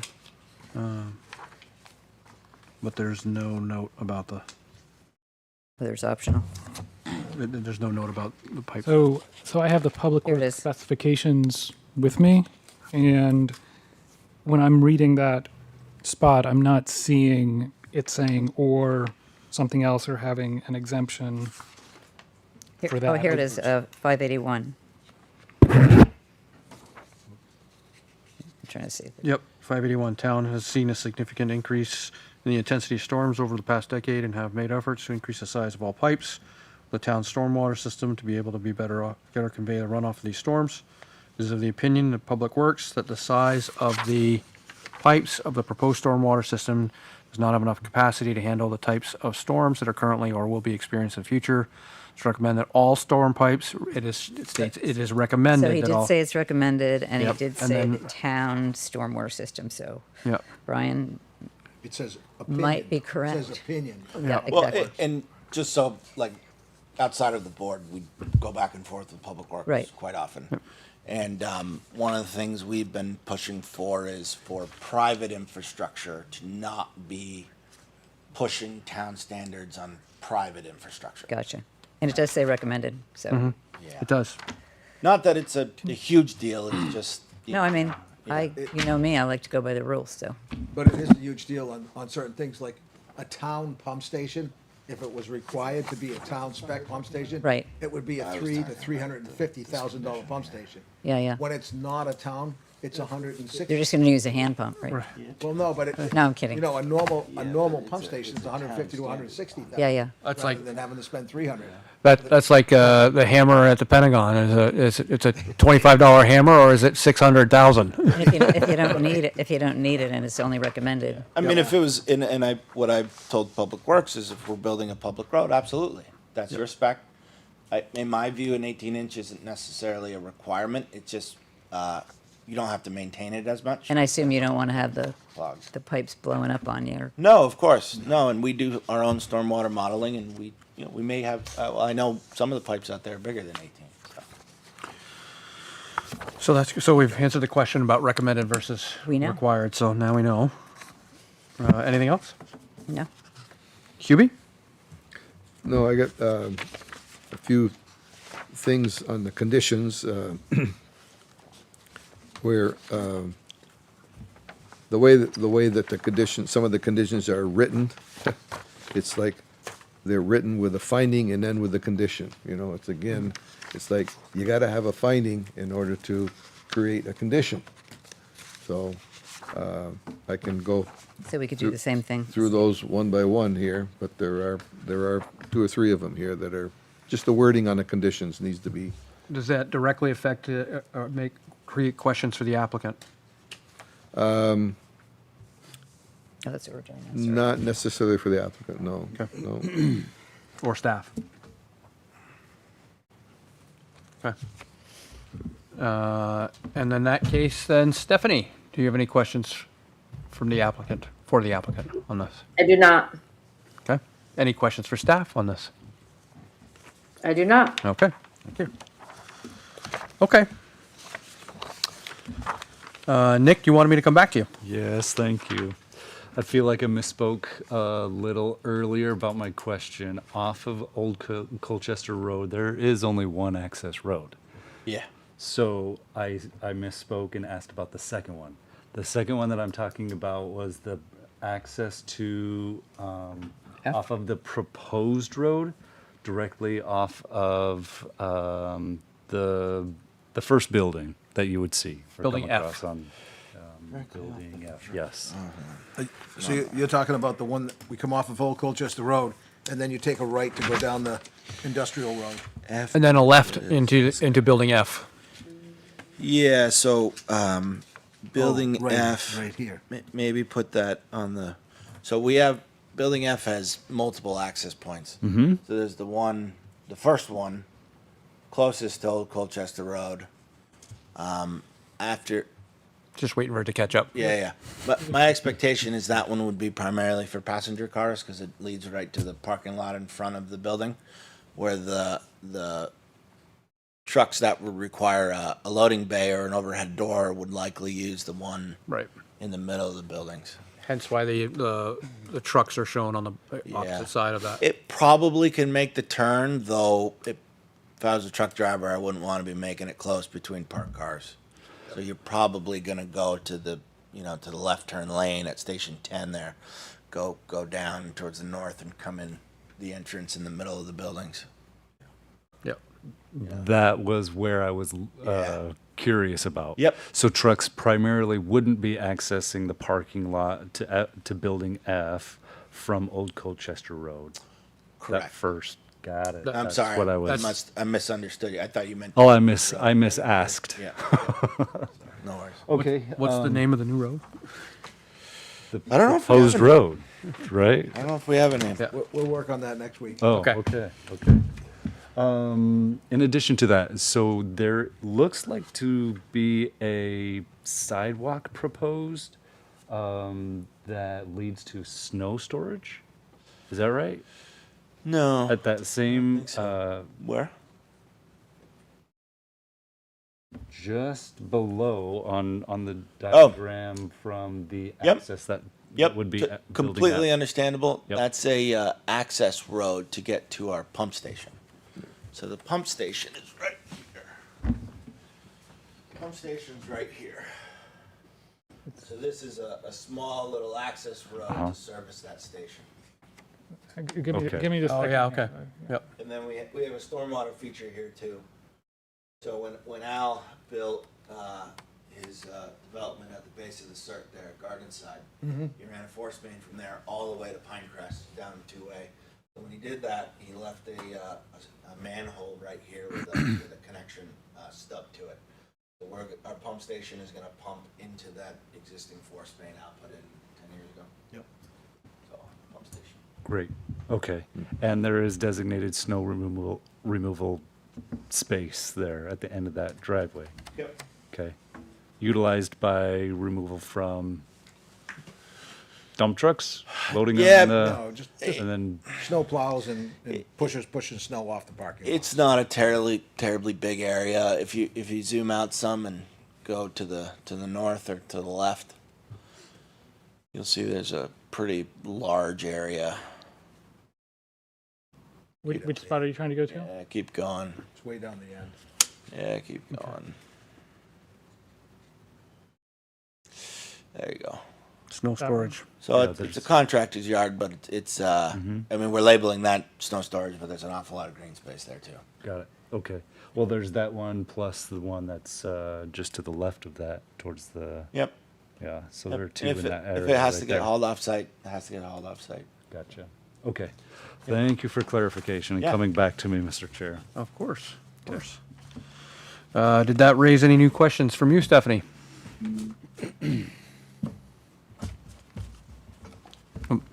No? No, Thanks. Your face moved all of a sudden on the screen, so I couldn't see if you were shaking your head or not. Hubie, any further discussion now? Did that raise anything for you? For the applicant, no. The applicant, yep. No. Sharon? Yes, you're okay with going over all this with Public Works, because there's something about applicant needs to to further design calculations for the proposed stormwater system, stormwater pipe, oh, forget about that one. Culvert under railway needs an analysis for capacity. Trees on the water line. And there's an existing tree line that points to nothing. And then Parks and Rec said, wants to know where the existing trail will be rerouted. Sure. So regarding the Public Works comments, yes, if we're gonna leave it up to the satisfaction of them, like some of the capacity questions, the purpose of stormwater permitting is to mimic the peak flows of what exists today. So the ponds are designed, whatever the peak runoff was of that hillside before the project started, that's what the ponds are designed to mimic. So by definition, we're not increasing which is the whole point of stormwater. We're not creating a bigger issue downstream. With the additional project. With the additional project, with additional ponds and storage capacity than what was there before. So it's stuff like that, even though it may sound more. Yeah. It's a fairly simple response, I feel. Okay. Yeah. And then as far as the trail, if you want to put the this trail reroute has been on the plans for I think a decade or so. But it's right along the top. So we're proposing a wire woven fence at the top of the grading limit. Gotcha. Just even though it's private property, people do tend to stray at times. But this is the rerouted trail. It just goes to the top. Is that like right at the top of the cliff? No. Yeah, no, it shows goes right down here. on the left. So there's grading up this way with a fence line. Okay, gotcha. The trail would be rerouted. The far left, it actually says relocate pedestrian trail there. Oh, yeah. Way to Oh, yeah, I the missed left. that. Yeah. It's really Thanks. not a pedestrian trail, Yeah. it's for the snowmobile trail. Yeah. Yep, the Oh, vast. okay. But the yeah, vast trail. that's been actually the vast trail was it came down I think this way or maybe from that way, but it primarily went through phase 2. It doesn't go through. It's not phase really 3. for walkers. No. They've been traveling with the snowmobile. They go anywhere. Right through the pit. Yeah. Yep. But Yeah. then one of our other neighbors has actually shut it down, so we didn't see too much traffic from the snowmobiles last year, 'cause Yeah. Not easy to see. I see how they could miss it, but that's been the plan for a bit. Thanks. I thought they were talking about another trail for some Yeah. reason. no. Okay. And Sharon, if I might, just kind of ease your thoughts on warehouses. I'll let you know that we have pickleballs in our warehouse buildings. We have baseball teaching facilities in our warehouse buildings. So it's not just truck traffic and things of that nature. You bring us a tenant that you would like to see in there, and we certainly will talk with them and try to encourage them. We're not just looking to build warehouses for warehouses, but it's a use that's needed for many sports activities, you know, and we're actually talking to some people right now for several acres to build a soccer facility, some indoor and some outdoor. But again, you know, we're not just trying to build truck terminals, I can tell you that. And be happy to talk to you about it, or, you know, if you have Well, any ideas. But we can't put a That would retail. sort of be ex parte, but We can't put a retail in an industrial zone. We can't put housing in the industrial zone, you know, so, thanks. yeah. Okay. I'll take a motion to open the public hearing portion for the interested parties. I move to open the public hearing. Okay, we have a motion made by Sharon, and do I have a second? Second. Seconded by Nick. Further discussion? All those in favor of opening the public hearing for interested parties, say aye. Aye. Aye. Okay, motion carries 5-0. We have 2 online, none in the room, so let's start with Lois. Your hand is up. Yeah, it's interesting you were just talking about the fact that it wasn't a warehouse and anything could be there, yet your design is designed for 18-wheelers and your buildings are kind of clones of each other with loading docks, which kind of implies a particular kind of use. I'm not aware that an indoor soccer field requires anything like a loading dock, let alone 5 of them. So I wish you'd speak a little bit more to how you see this responds to the need for diversity in economic development. Okay, thank you. Go ahead. Okay. So as I was mentioning before, the way Al's run his commercial development business is he puts up what's called a spec building. So that's without a tenant in mind. He gets it to a certain spot. He doesn't do the interior fit up ahead of time. You're pouring slabs now, primarily, but basically he leaves it as a blank canvas. So as part of doing that, a lot of uses do want an overhead door, or they do want a truck dock. Not all of them do, but unless you plan for that right out of the gate, you can't add a truck dock later. Once you've built your parking lot around, truck docks require a 4-foot grade difference. So we plan for that ahead of time. Do they all get used? No, they definitely don't. Do all the overhead doors get used? More so than the overheads, but primarily no. Truck docks are a little more unique. But we plan for that stuff ahead of time because it's not a huge financial commitment, but it allows for a very broad range of tenants. I'll give you an example of that, Lorraine. Over where we have the climbing wall building in behind Lowe's, we built that for the climbing wall people. And it's been a climbing wall building in the industrial zone for, I forget how many years now, but several. 10, probably. We also built the indoor recreational facility, which had the skating rink and it had the indoor go-karts. The problem with skating rinks, indoor go-karts, sports facilities, they sometimes have a short lifespan because the owners of those facilities or the businesses, they don't produce enough income sometimes and they fail. So Skateland failed, the go-karts failed, and what did we end up there with? Vermont Tent. What did we have to do? Because we didn't put loading docks in that building when we built it for the indoor facility, sports facility. So we had to build an addition to that building that was about 10 feet wide, the whole side of it, to put those loading docks in because we didn't put the foundations deep enough to support loading docks because loading docks come down 4 feet deep, so you need 4 feet of concrete in order to stay under the frost line. And all I'm saying is that cost us several hundreds of thousands of dollars to build those loading docks for that next business. So we tend to put them in beforehand, so we don't have to go through that expense.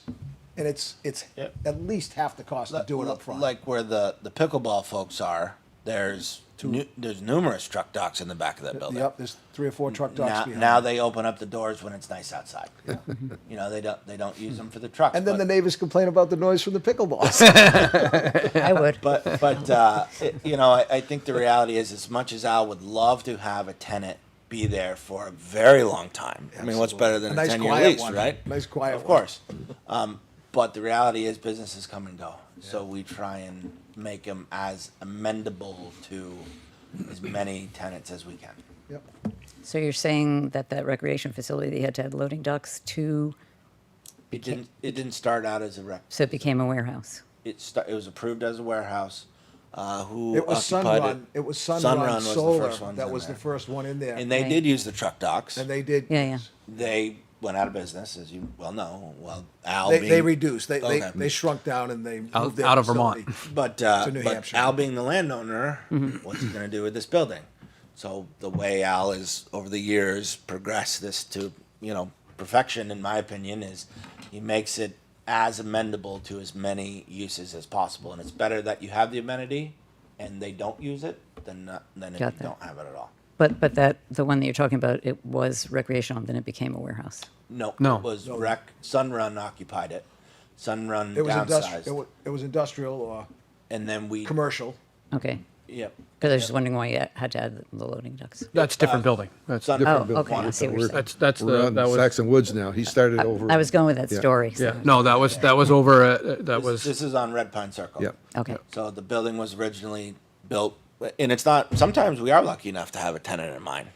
Not every time, but Sometimes they sometimes come we do. halfway through our- Sometimes we'll build a 4 suite buildings, and we have somebody to occupy one of the suites. That's what we did at 65. Yep.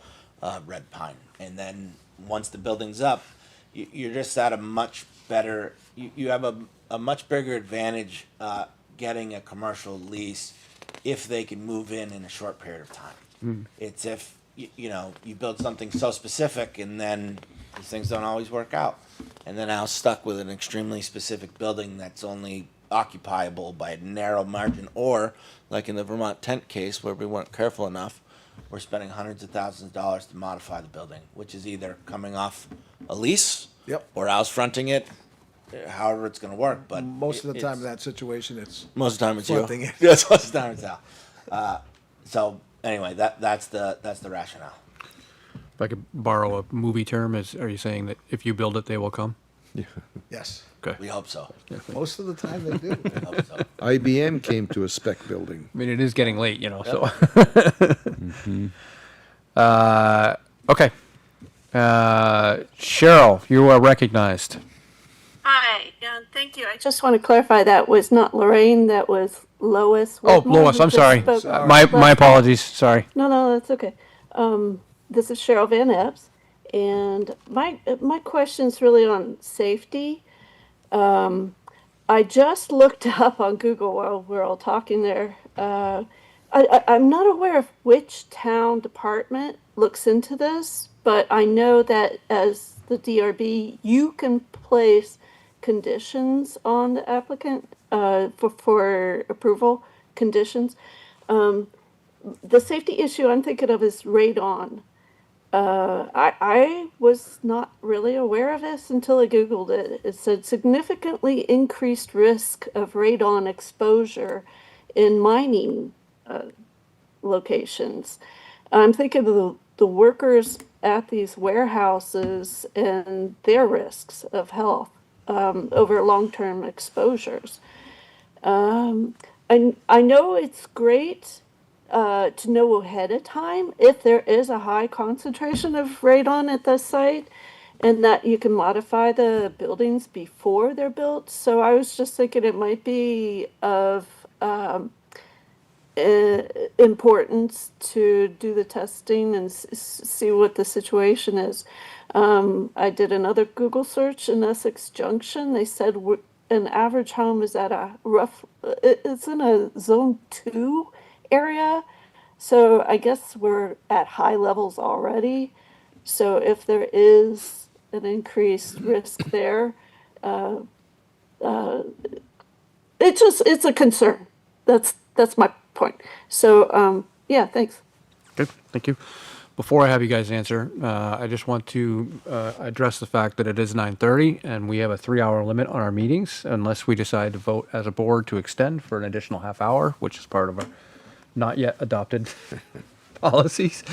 I would take a motion to extend for 30 minutes. I'd make a motion to extend for 30 minutes. Thank you. Do we have- Second. Okay, so a motion was made by Hubie, seconded by Nick. Further discussion? All those in favor say aye. Aye. Hi. Stephanie, you're muted. It's late for me. Aye. Thank you. Appreciate that. Motion carries 5-0. Okay. Apologies for that, gentlemen, but if you would mind. Or in the interest of time, yes, it's common for blasting or actually sand a lot is radon.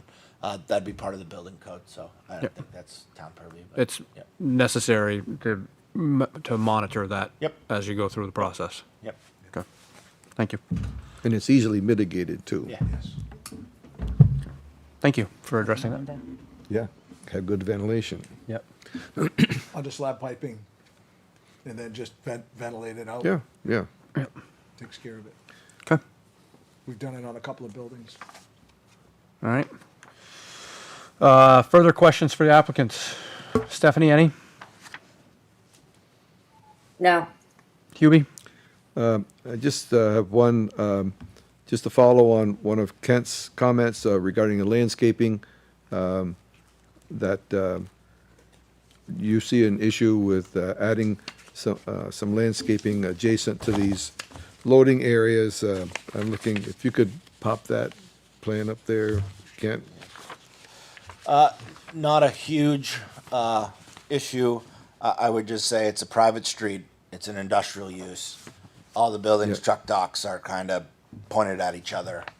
So Yeah, where was, I think given the, I just point out where was.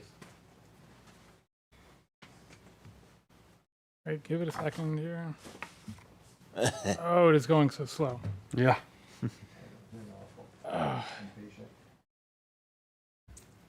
There we go. Hang on. It's going one way, but not the other way. Stephanie see anybody pointing to something? No, that's why I've been asking him to move his mouse. So you have these, so like areas here. Okay, so like, just put in some screening from, Kent, are you able to follow along with your mouse? so, you know, no, I'm not. So that's the new road, UB. Yeah, I'm sorry. Right. Yeah. I'm expecting it. It's too damn slow. Oh, okay. What, do you want me to? Do be you want me to go to there a you go. different? There you go. Whoops. Okay. Sorry. Yeah, so it's like, you know, along here, Sure. along here, kind of thing. Yep. Along here, okay? Just, you know, shrubbery that would just help to provide some breakup for, looking at it from 2A. Sure. And I understand the private road thing, but again, it's just it's the breakup there. Have you seen the wall of trees that are on 2A that hide the American Moving and Storage? Yeah, oh, yeah. You can hardly see this, but. Oh, yeah. But I understand your Yeah. point. Yeah, And we yeah. can certainly it- do it's that in just- those yeah, areas. Yeah, and plus the people on Amtrak coming down through from St. No, Sure. just kidding, Yeah. no. Yeah. But Give them that split second view. Especially the 2A side. We could do something on that proposed bank. yeah, there's room there and so Yeah, on. So that'd be a that good just, spot. Yeah, that'd be a good spot. Yeah, that's fine.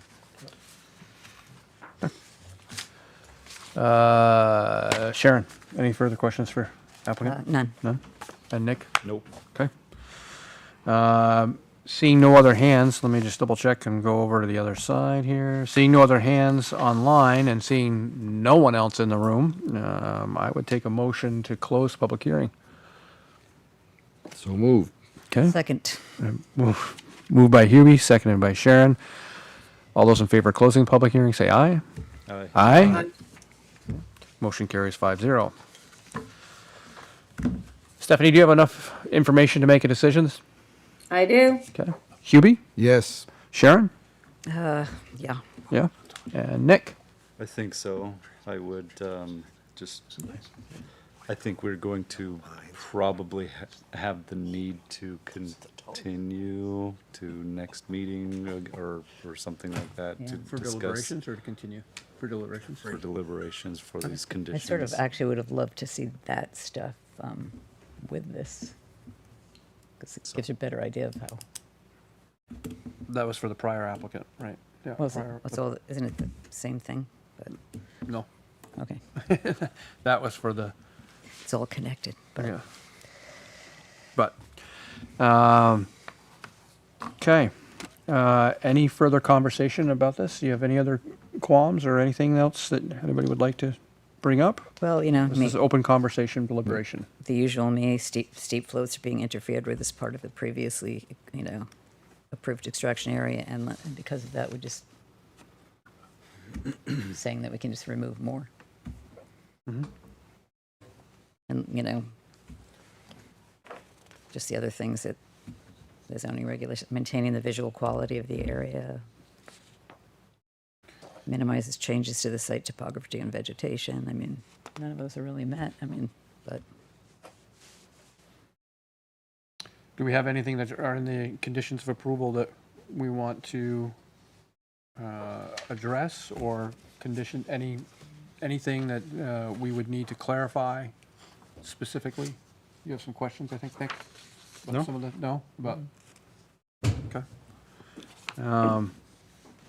Staff had presented conditions without much question about this one. Was that this one or was that the last one, Kent? It's gotten late enough that I can't keep track of it anymore. did we decide anything on the sidewalk issue? I think that's still up to us. Okay. I didn't. Most of the conditions are things that Public Works has in there. I don't believe I put any kind of condition preemptively in there about any kind of sidewalk or bike infrastructure. I'm just trying to look through now to see if I don't recall doing that, but I just want to double check one way or the other. I didn't see that. Yeah, I don't think I did because it wasn't really clear to me what it would be Yep. that you would add in there. most of the tenants will put their bike racks in if they have employees that travel by bike. I made a note about the condition. No, I didn't. Oh, that was the last one. Never mind. We sort of have the same. I name. can comment, I'd like to comment about the bike situation, This if one. we're looking for that. Yeah.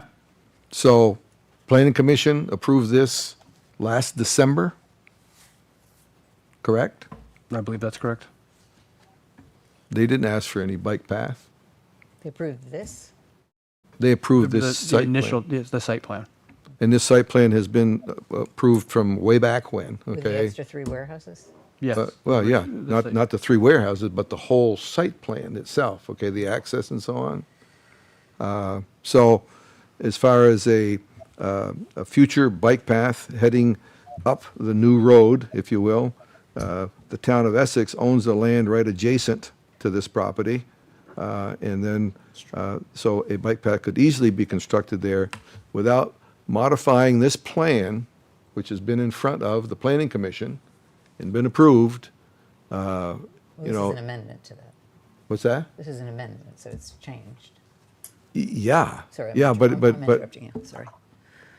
But there was no, the Planning Commission had a shot at this, all right? And they didn't say anything about a bike path or pedestrian path. And if there is a desire for a bike path to go up that new road, it could easily be on the town property and continue up through to match into that easterly portion. I think, I just don't think it's reasonable to ask for a major, this would be a major revision to this plan to try to add a bike pedestrian path on that entrance road, and let alone the private road. So I think that ship has sailed last December.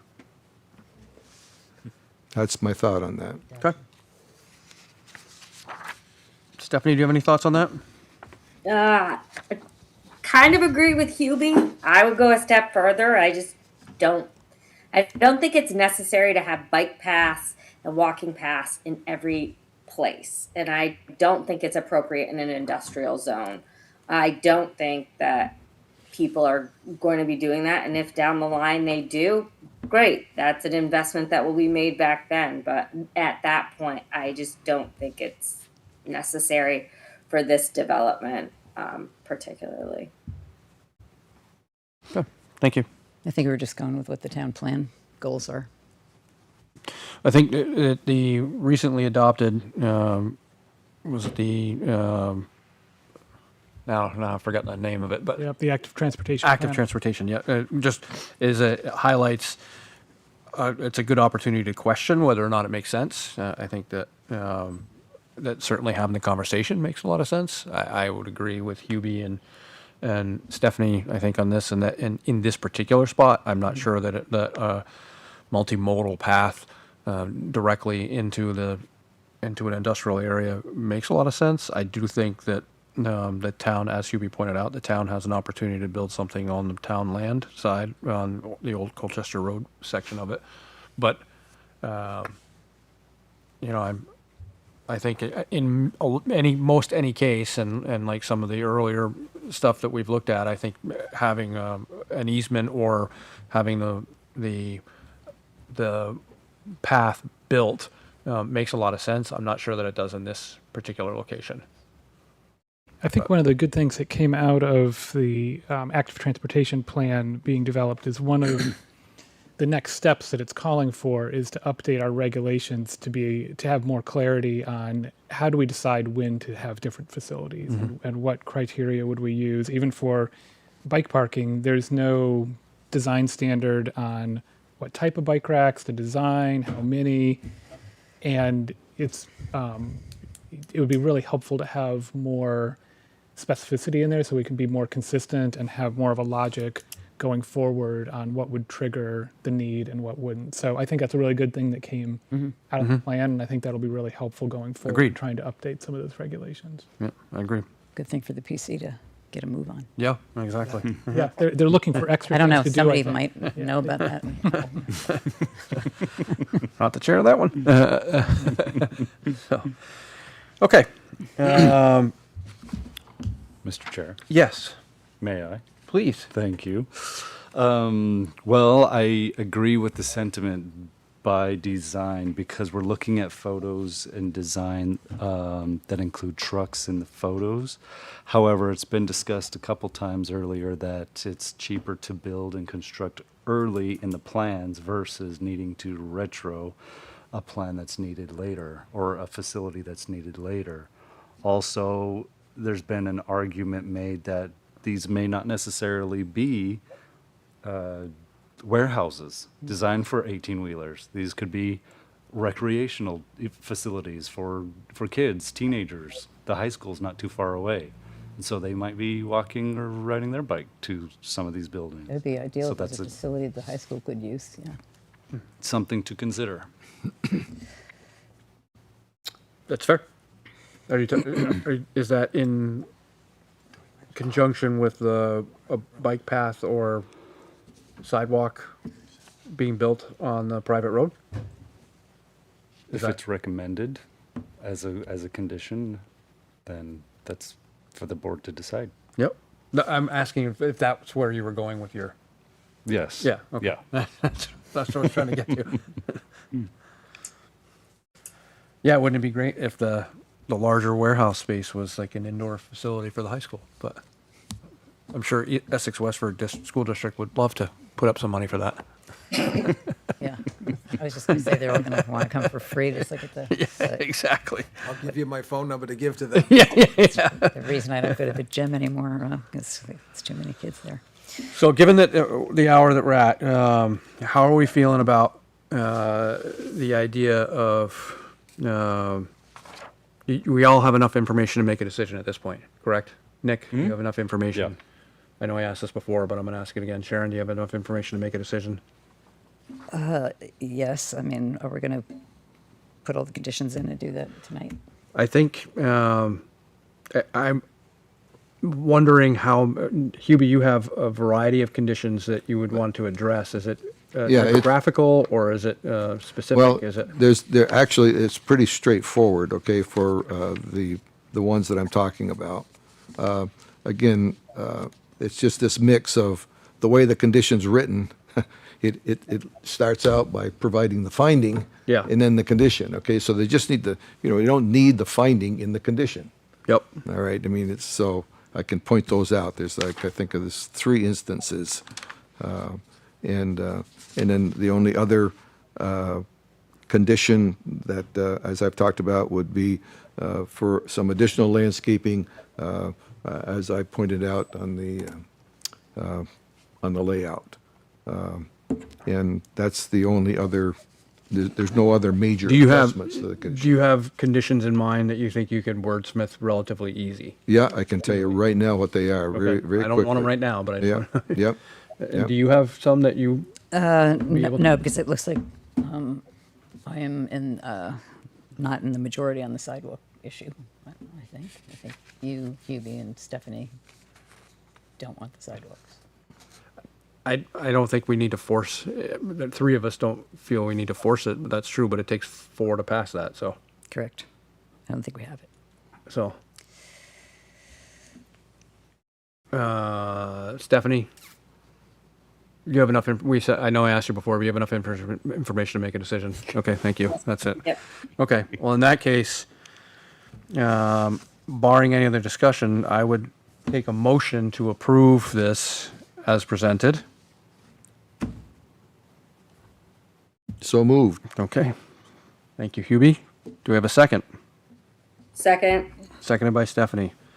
Okay, the motion's been made by Hubie, seconded by Stephanie. Further discussion about the approval? Nick?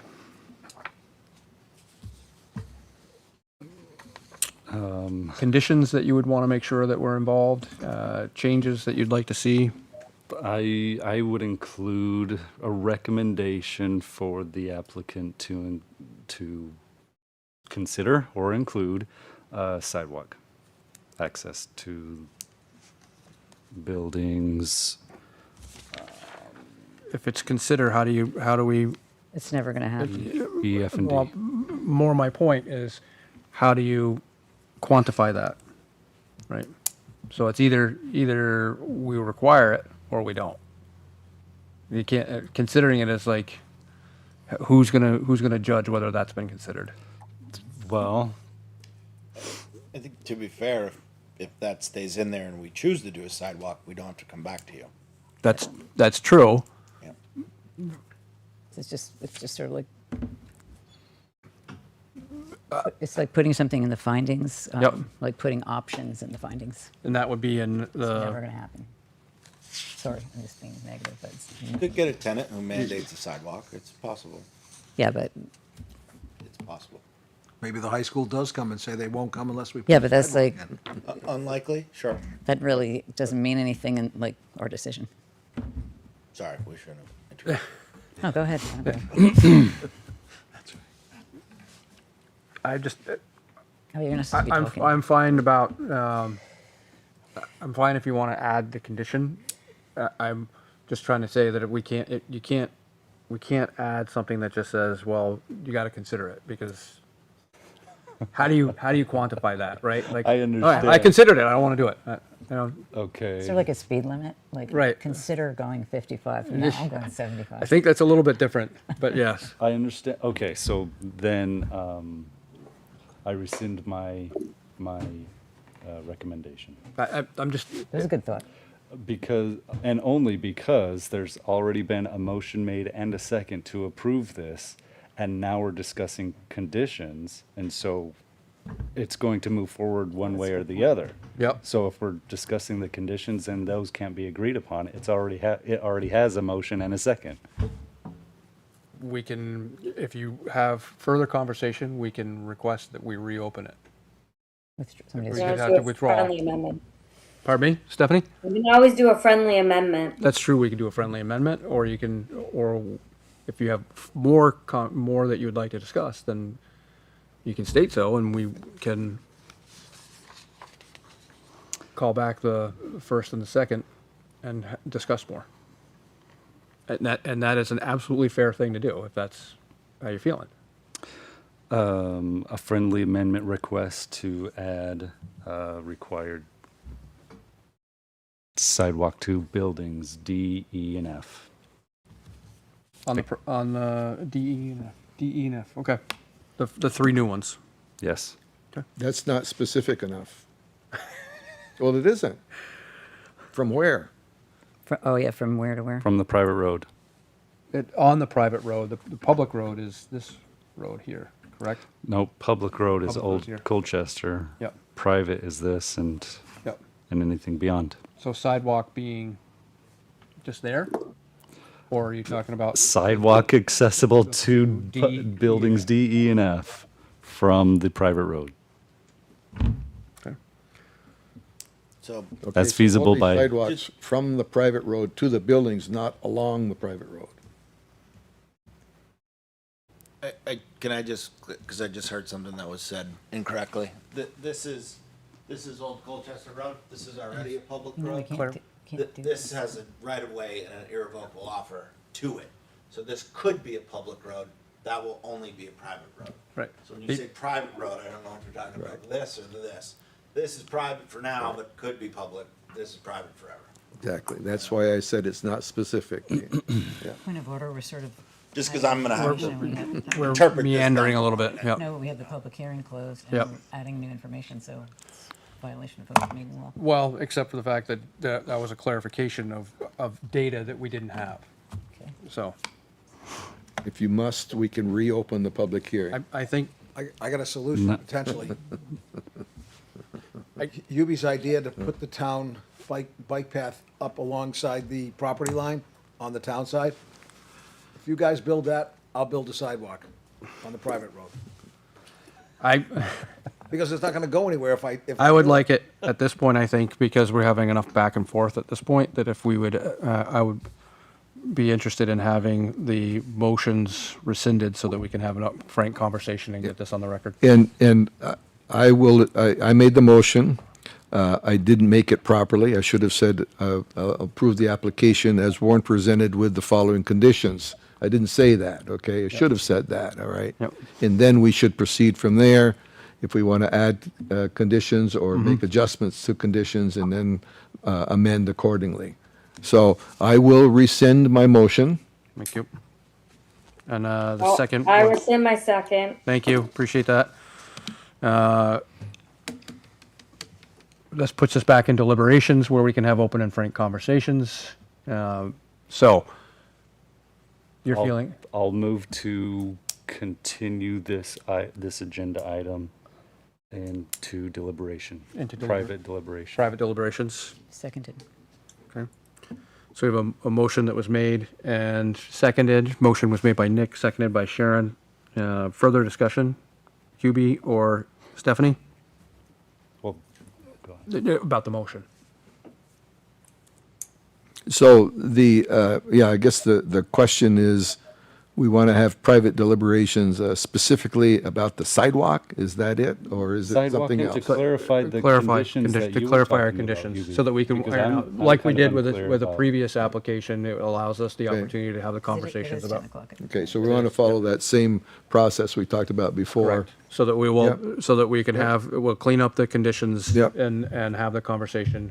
If we have a vote, we'll certainly, which we can do during private deliberations, we can inform the applicant and we would make it known at the next meeting Yep. publicly. So it's been moved, it's been seconded. We've had some discussion. All those in favor of continuing this to private, to moving this to private deliberations, say aye. Aye. Aye. Aye. And opposed? Motion carries 5-0. Thank you all. Okay. So, meeting's done. No, well, the meeting's not done. We still have stuff to do. Oh, I'm sorry.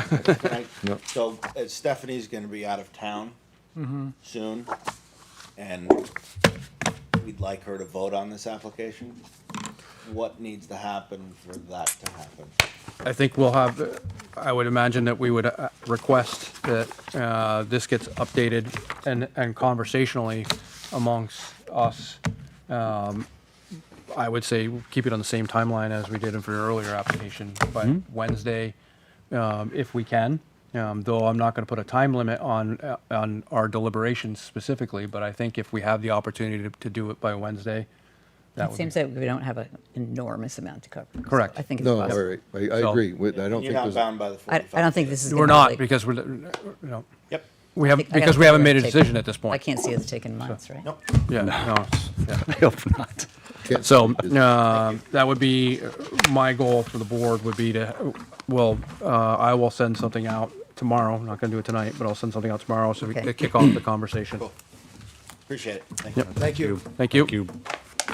Nice seeing you. for a change. Yeah, so, it's nice to not have a big crowd. Yeah, yes, yes it is, yes it is. Okay, so just as a comment, before we move on Have all- from there, I just want one. these 2 or 3 comments that I had about the conditions, should I throw those online or send those to Kent? we are in private deliberations, you can send them to the group of us, because Yeah. we are able to have that. So, Just like- thank you. Because like I say, that's not, they're not, I Yeah. think you'll see what I mean. and- Yeah, I'm Big I'm sure, and I'm, Copy it just in case, Yeah. you know. Yeah, So okay, for both of these, I'll get a Word document copy that we can share. Yep. We can put our comments in. We can see who makes each comment. Yep. You Yep. can Yeah. add whatever you want into the document, and we can. much like share we it. did with the procedures, same idea. Yeah. I'm just asking everybody to take a look at it sooner rather than later so that we can Yep. make sure that we get Stephanie's chance, because she's got nothing else to do anyway, right? So you got nothing else to do? And I'll make sure I get the Word Yeah. documents out tomorrow so that you have that right away. yeah. And I'll point these, there's 3 specific things, I'll give you my copy here, all right? So, or would you prefer that you why put don't- out what you've got and then we'll modify? Okay, Yeah, let me send it to you, and you can Yep. put Yep. your comments in there. yep. Okay, let's move on quickly to business items. The business items, which is the next item on the agenda, we have to review and possibly vote on the DRB operating procedures. And the other business item is discussion, we'll get to that afterwards.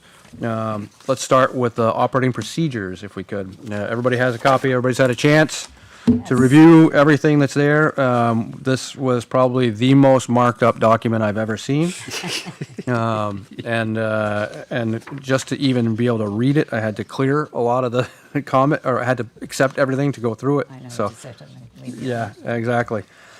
So, Do you want me go- to- do you want me to start? yeah, let's have you, well, let's go, I'll just want to go through each one phase by phase, just so we make sure we're, Oh, yeah. where we're good and where we're not. So section 1, authority, does everybody agreement with that? Yep.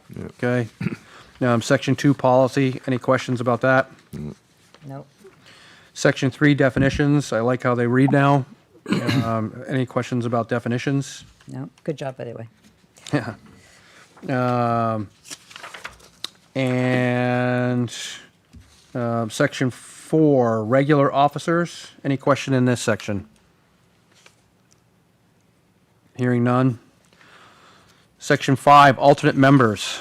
Yes. Question, go ahead. Section 5A and B, Uh-huh.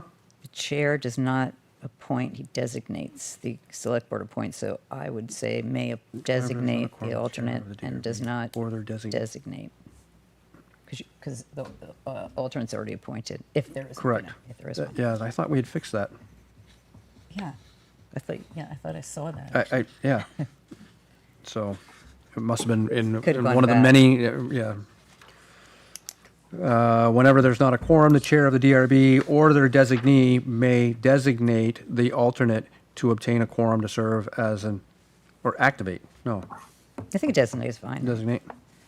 Yep, because you're going to have to pick one. yep. Well, Or- no, because the select board's already going to appoint No, it. but I mean, you pick whoever it is, you designate them to. Right, okay. B, if the chair of the DRB does not appoint an alternate as required under paragraph A, a majority of the members of the DRB present and If he voting does not designate an alternate. may designate an alternate. What's wrong with the appoint? Because the select board is who appoints the, Right, but I mean, the select board's appointed a person, but now you're appointing the person that the select board appointed. Like, you're just How do picking. you appoint someone appointed? You're just, essentially we're activating them. I don't but- care which one you use, no one's going to know. sorry, you can, Like, I'm not going to argue this mean, one. Yeah. So it's I- 10 leave or it. 1. Yeah, let's leave it. Whatever you want. Okay, No one's going to know the difference. nope. I should shut up. Section 6, attendance policy, any questions? Hearing none. Section 7, regular and special meetings. Questions? Hearing none. What page is that? 201, 202, there we go. Section 8, public hearings and order of business. Any questions about the public hearings? And we'll go through We're in section 8. section 5, 6, 7, 8. Yep, Roman numeral 8. So B, B, review the order of events, including the time of public comments, yada, and yada. this you can just leave, but it's like audience members? 'Cause we're not at a concert. No, but How there about is an those- audience here that's how here, about but, those you know, present? not Those today, but, review the order of events. And those present, because it just seemed like, let's, Pursuant to state interest of persons provides. I know we call them the audience a lot, but it's sort of Ask the applicant and, like those present. Not necessarily, you could have something that's been submitted. ask the applicant and the audience members to record their names. And we have And people contact online. information Oh, on the no, sign-on it can't be sheet. those present because there's people online too. Yep. And members of public? Oh, yeah, Ask this the one's better. applicant and Members of members of public. public.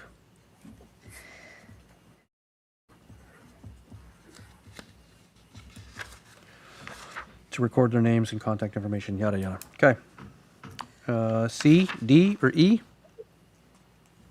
Continued in the B, the actual phrase should be a question. What do you mean? Are Where? we? In B. In B, the phrase, do you affirm? At Oh. the end of it should Oh, be yeah. a question. Question mark. Right, thank you. That's all. Okay, thank you. C or D, any questions there? E or F, G or H, I, does it go to J? It doesn't even go to J. Yeah, It does. There's a J. There's a J. 203, 204. Oh, yeah, it does. You're right. J, repeat the steps. Anything questions there? Section 9, decisions. I have, and I think other people, I have a problem understanding. It says if it delivered privately, the board not need adopt its decision at the end, at an open meeting if the decision will be a public record. Like, I have trouble understanding that. If it deliberates privately, the board need not adopt its written decision at an open meeting if the decision will be a public record. Is it, that's just, Yeah. I sort of don't understand it. If it deliberates privately, the board does not need to adopt its written decision at an open meeting if the decision will become public. Do you have a wordsmith for it? Yeah, I just had trouble understanding it, so I think like another. Basically, board we don't have to, if we're going to do a private deliberation, we don't have to have a decision doesn't have to be made in public. We could just end it at meeting. Yep. The board need not adopt it at an open meeting. But we have to if the decision will be a public record. But it's always going to be a public record, so why do we need that? Yeah, just take that out. Yep. Well, if the board need not adopt its written decision, if we're in deliberative session, Yep. there is no written decision. Minutes are not taken in a deliberative session. Private deliberate. If it deliberates private, the board need not to adopt its written decision at an open meeting.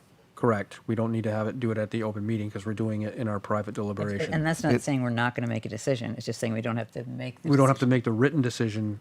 Board need not. We don't have to adopt the written decision. Meaning we don't have to come up with what the actual formal decision is at an open meeting. Meaning, so all the conditions and stuff like that we're working on don't have to be done in public. How do you want to word that? That's a great question. I would just love to get this approved now. So would I. We've done this so Yep. long. Stephanie, you have any wordsmithing suggestions? No, because it's 10:05 sort and of- we're past our 30 I minutes. sort of Yeah. like the way you put this, and we can always change it later. 'cause Yes, we can. This is is just- so close. So I think just end it, get rid of that last sentence, and then move on. Yep. And then if we decide like, Yep. you know, we Was it That's a clear great enough? idea. That's a great idea. That's should, Okay. and then we should review this every Every year. Yep. I almost said 6 months, and then I just allowed myself. Yeah, thank you for not doing that. Thank you. Anything else in section 9?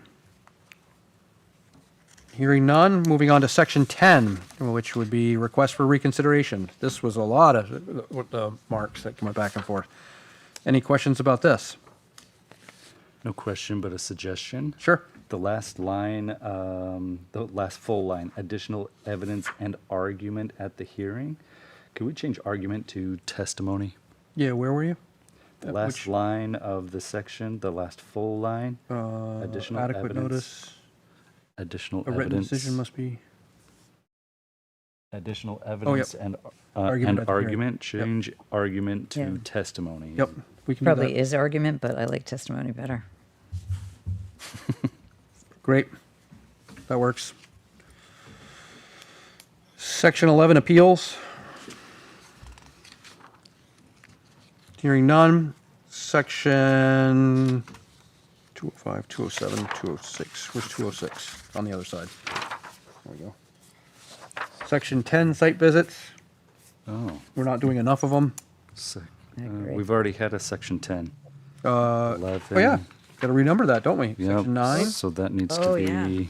Start it over again. 10, section 12. 11. That's 11. Appeals is 11. site visits will be 12. Oh, right, 11, 12. Site visits becomes 12. Yep. Yep. Service list becomes 13. Ethics becomes 14. Conflicts of interest becomes 15. I gotta remember how to write 14. I remember. I remembered. I was on it. I was on it. Yeah, I did. I hate Roman It took me a second. 207. Ex parte communications. Any questions on this? As we're renumbering them, any questions on any of these? I think we were at site visits and then. Site visits? Yep. Any questions on site visits? New 12? Hearing none. Section new 13, service list. Any questions? Hearing none. Section new 14, ethics. Hearing none. Section 15, conflicts of interest. Any questions? Hearing none. And now ex parte communications would be section 16. Section 17 would be conformance with the open meeting law. And you're going to get rid of the orphans, right? Oh, no, I guess it's going to all be in like in a row, so it doesn't matter, never mind. 207, 208, let's see. Section, I don't even know where I am, 17, 18. Section 18, removal.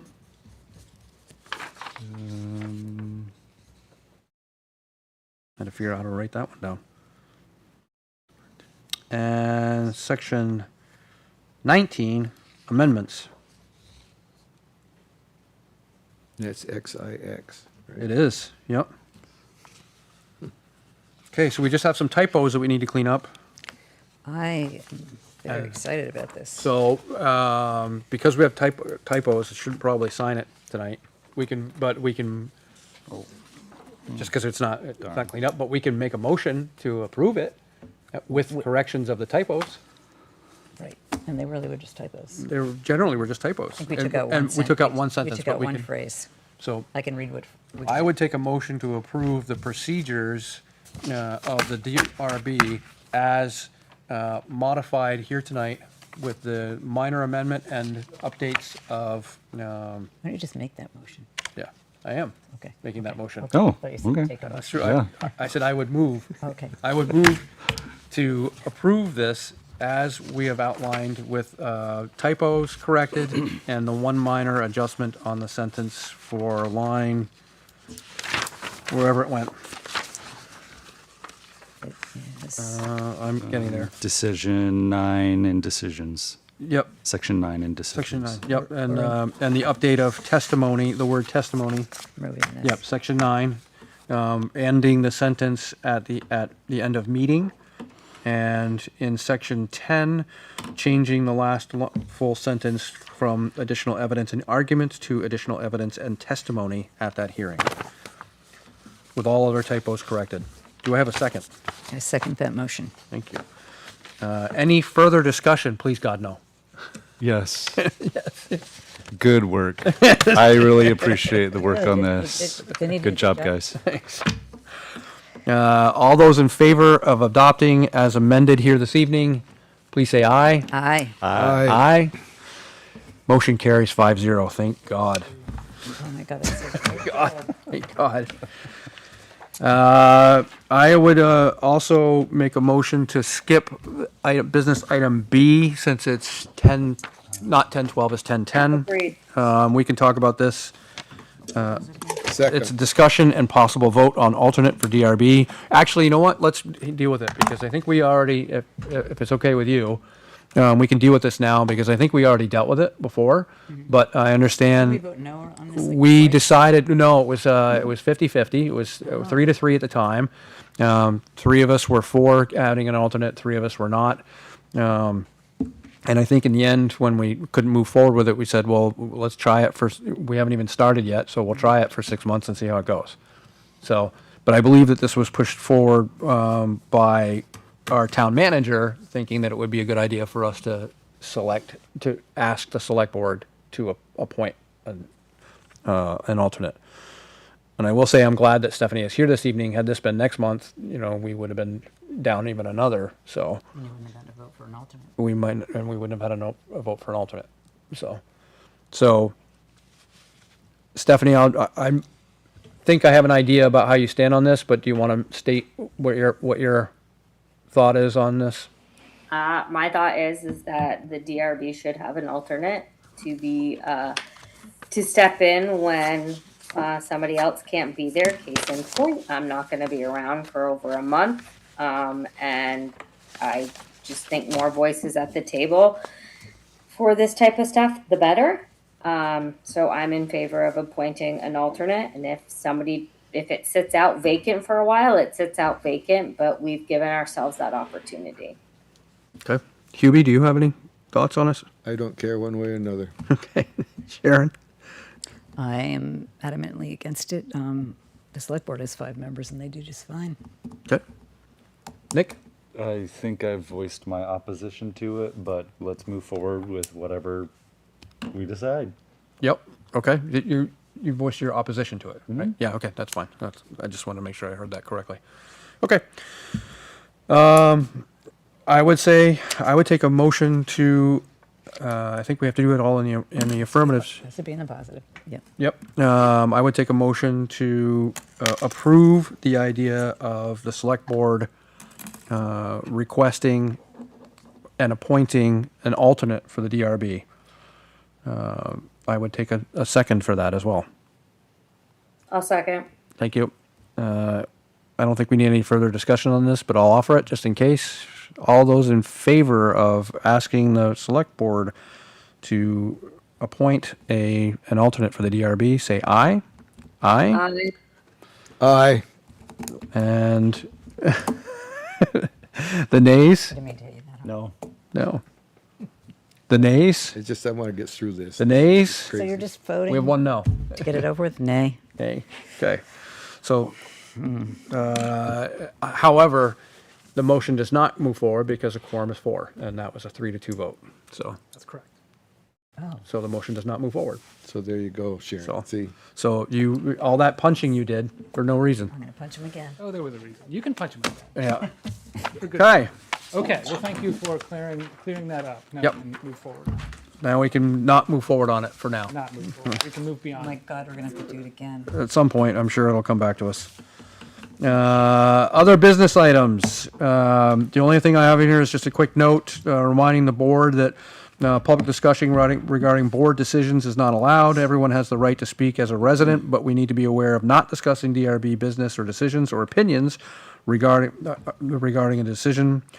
Once a vote has occurred and decision is rendered, any further discussion privately and/or most especially in public undermines the process and potentially exposes the individuals, the board as a whole, and the staff to public comment or criticism. We may not always agree with everyone regarding their take on an application, but we do need to stand together when a decision is made. This was something that we understood when we agreed to join the DRB. That was my business that I added on there Where because did you get that? That sounds a little unconstitutional to me. it's not unconstitutional actually, and I made it, but that doesn't mean that it's unconstitutional. You So have a right to a minority opinion, and you have a right to You actually do. make a decision. It's no longer ex parte. how I'm going with it. Like, it's no longer ex parte, and you're telling me I've got to agree with you? That's not what I said. I said that you don't have. In fact, I even outlined the fact that you don't have to agree with me. In fact, and oftentimes But we we can't don't talk agree. about But it you can't.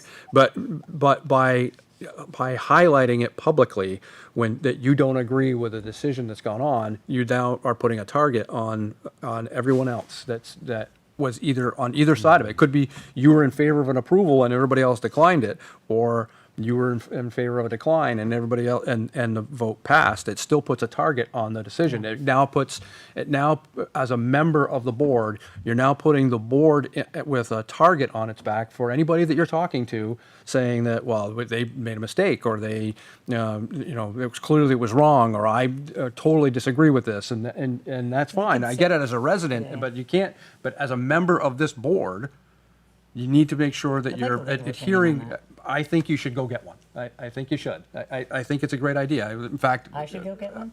well, yeah. I mean, I should probably ask. go get a legal opinion on this. You can ask. You can certainly ask the town attorney. You can ask the staff to ask the town attorney. I have done a lot of work 'Cause on I know this researching came this. up, I know this came up in the select board, and it was ruled against that a select board member, when they made a decision, could speak about why he disagreed with the decision. And it's not saying that anyone else is wrong, because we all have our own opinions. We all Yeah. look at facts. Sometimes we see them differently. But I don't think we're gagged after we make a decision. So maybe it's too late, but I'm hearing you saying that a minority opinion is not allowed. No, I'm not saying that a minority Okay. opinion is not allowed. I'm saying that in public, in particular in public, when you have a minority opinion, you could say that I don't agree. Yeah. But going into depths about the decision or Why you disagree. publicly why you disagree, this is what the board opted for, right? I can give examples where I've been in a position where I've had to do the same thing. This is what the board When went did we for. opt for that? This is what the board voted for. When? And that's, no, I'm saying as a public response, this is what the board went with. This is what the board made, this was the You decision that the voted board on made. You're not hearing what I'm saying. No, I'm saying definitely in an instance where if I have been involved, if someone's come to me and asked me a question, or if I've been in the public and somebody says, hey, what happened with this or with that, the board, my response is, this is the decision that the board made, period.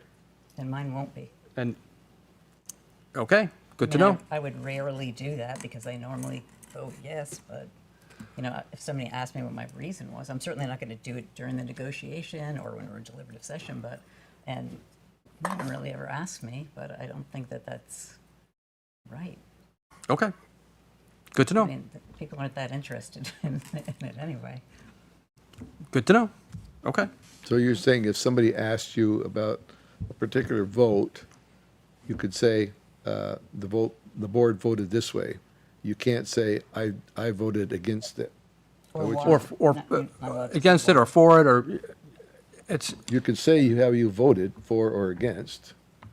But you can't say why. I mean, you shouldn't if it were in private deliberation, because that's. Well, yeah, I get that. But yes, if it were during a public, you certainly can. It's public record if you didn't. Yeah. Like, so you can certainly say that, but the idea, the concept here is that, a public decision is made, once a public decision is made, then going back and forcing the issue with like how you agreed or disagreed with it is creating just more of a potential for conflict down the road. But, certainly, We're Let's- semi-judicial. I mean, the Supreme Court doesn't say, like, I'm not telling anybody why I voted no. yeah, but the Supreme Court doesn't go around talking about it either, so After they vote, they do, and they have a minority opinion. they have a minority opinion that gets written, that's correct. So, Always. yep, that's true. So, I'm fine, whatever you guys want to do, that's fine. I think it requires further discussion. Yep, At this point, I will make a motion to adjourn this meeting. Thank you. thank you, appreciate that. Seconded. All those in favor of adjourning, say aye. Aye. Aye. Aye. Meeting's adjourned at 10:20 PM.